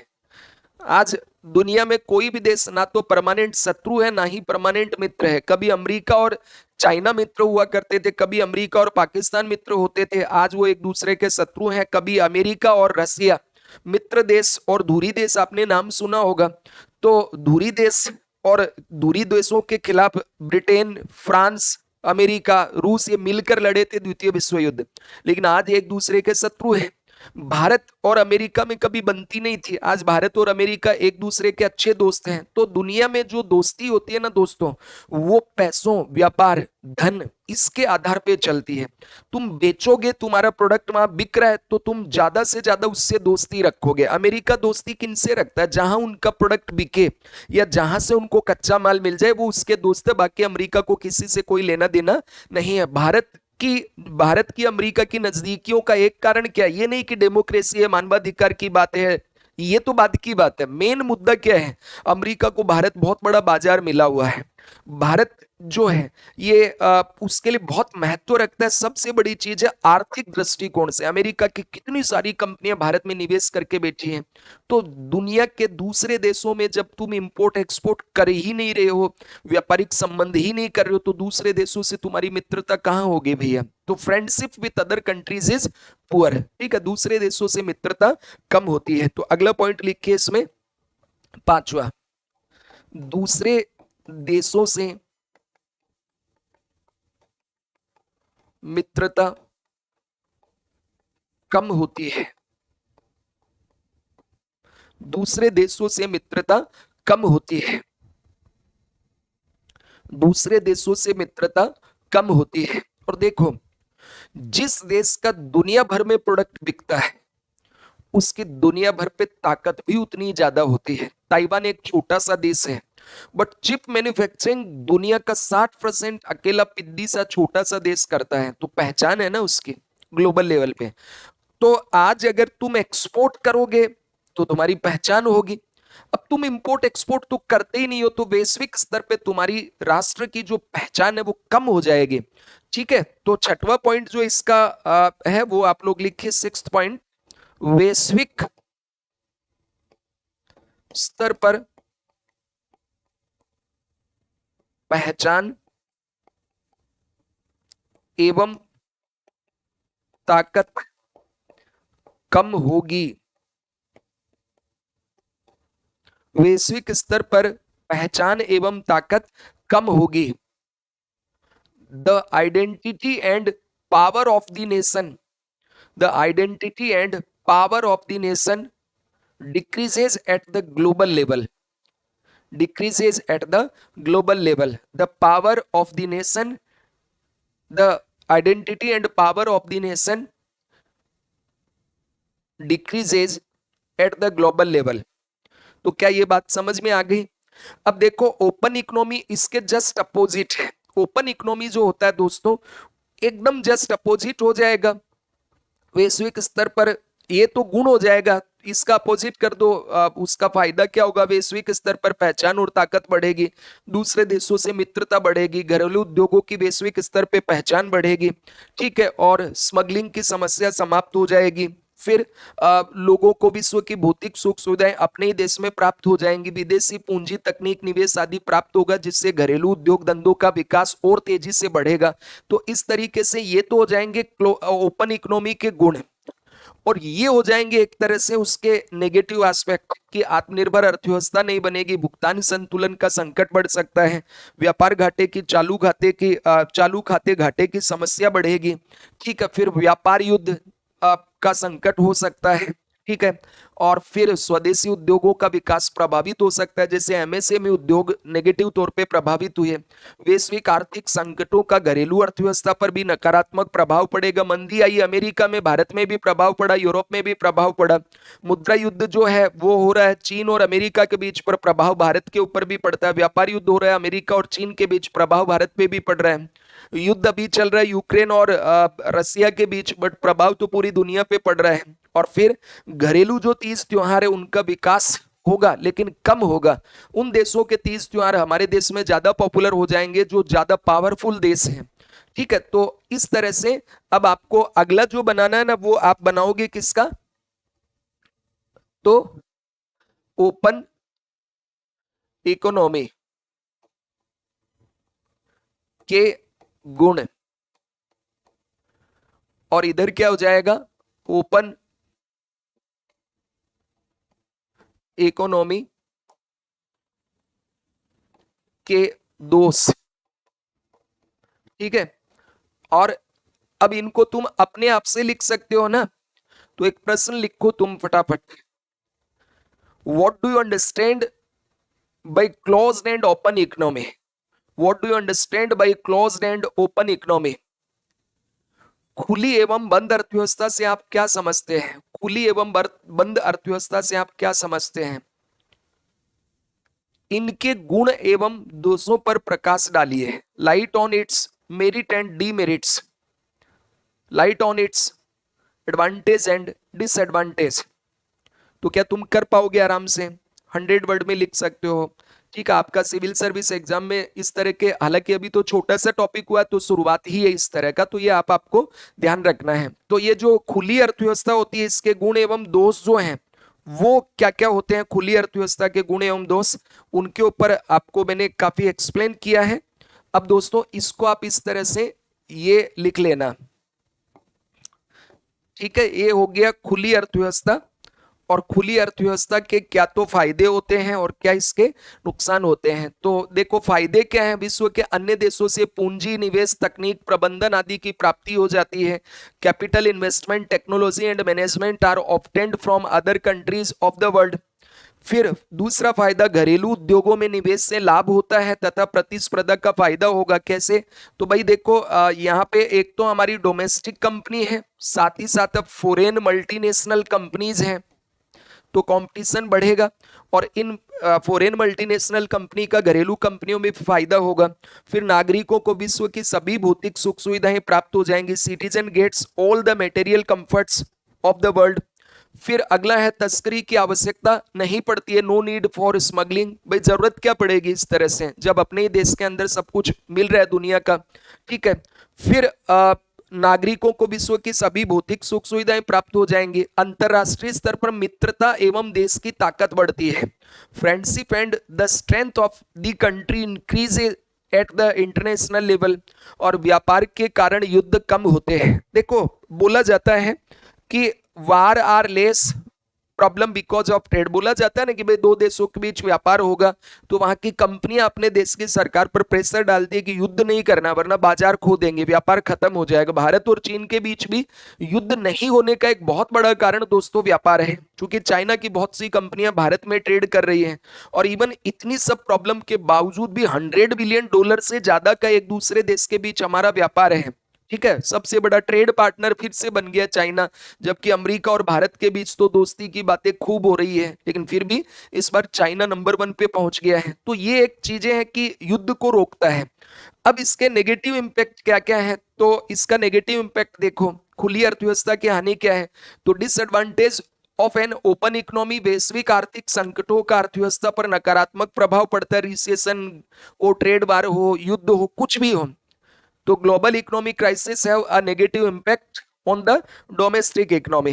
फिर ये बात तो है कि उद्योगों में निवेश होगा और प्रतिस्पर्धा बढ़ेगा विदेशी कंपनियों के कारण, लेकिन इसके कारण जो हमारे छोटे उद्योग है वो बेचारे कंपटीशन में मल्टीनेशनल कंपनी के आगे टिक नहीं पाते हैं, विशेष करके micro small medium enterprises, MSMEs, जो सूक्ष्म लघु मध्यम उद्योग होते हैं, वो बेचारे ना तो पैसा है, ना तकनीक है, ना मार्केटिंग करते हैं, ना रिसर्च एंड डेवलपमेंट करते हैं। और ये बड़ी बड़ी कंपनी है, कोको कोला, पेप्सी, ठीक है, या पैनासोनिक, सैमसंग, एप्पल, ये जो कंपनी, इनके पास पैसा है, तकनीक है, R&D है, मार्केट कैप्चर करके रखते हैं, इसलिए हमारी छोटी कंपनियां हैं वो इनके सामने टिक नहीं पाती हैं। तो डोमेस्टिक इंडस्ट्रीज में suffer due to competition from foreign country. फिर ट्रेड वार की समस्या होगी, challenge of trade war, currency war की प्रॉब्लम होगी, ये भी इसके सामने देखने को मिलेगा। उसके बाद में मुद्रा युद्ध, तो ये मैंने बता ही दिया। Challenges of currency war, challenges of currency war का मतलब क्या होता है? ट्रेड वार का मतलब तो क्या हो गया?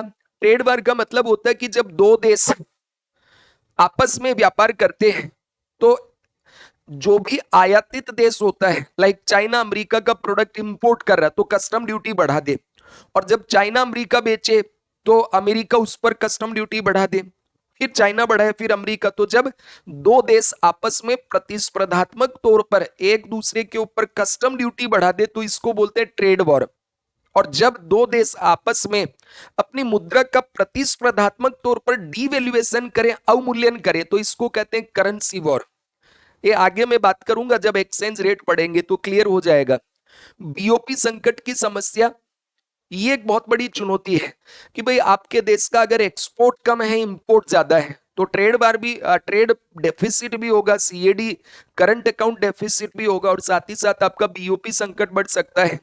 और छोटे देशों की भाषा, संस्कृति आदि को नुकसान होता है। The language, culture etcetera of small countries suffer.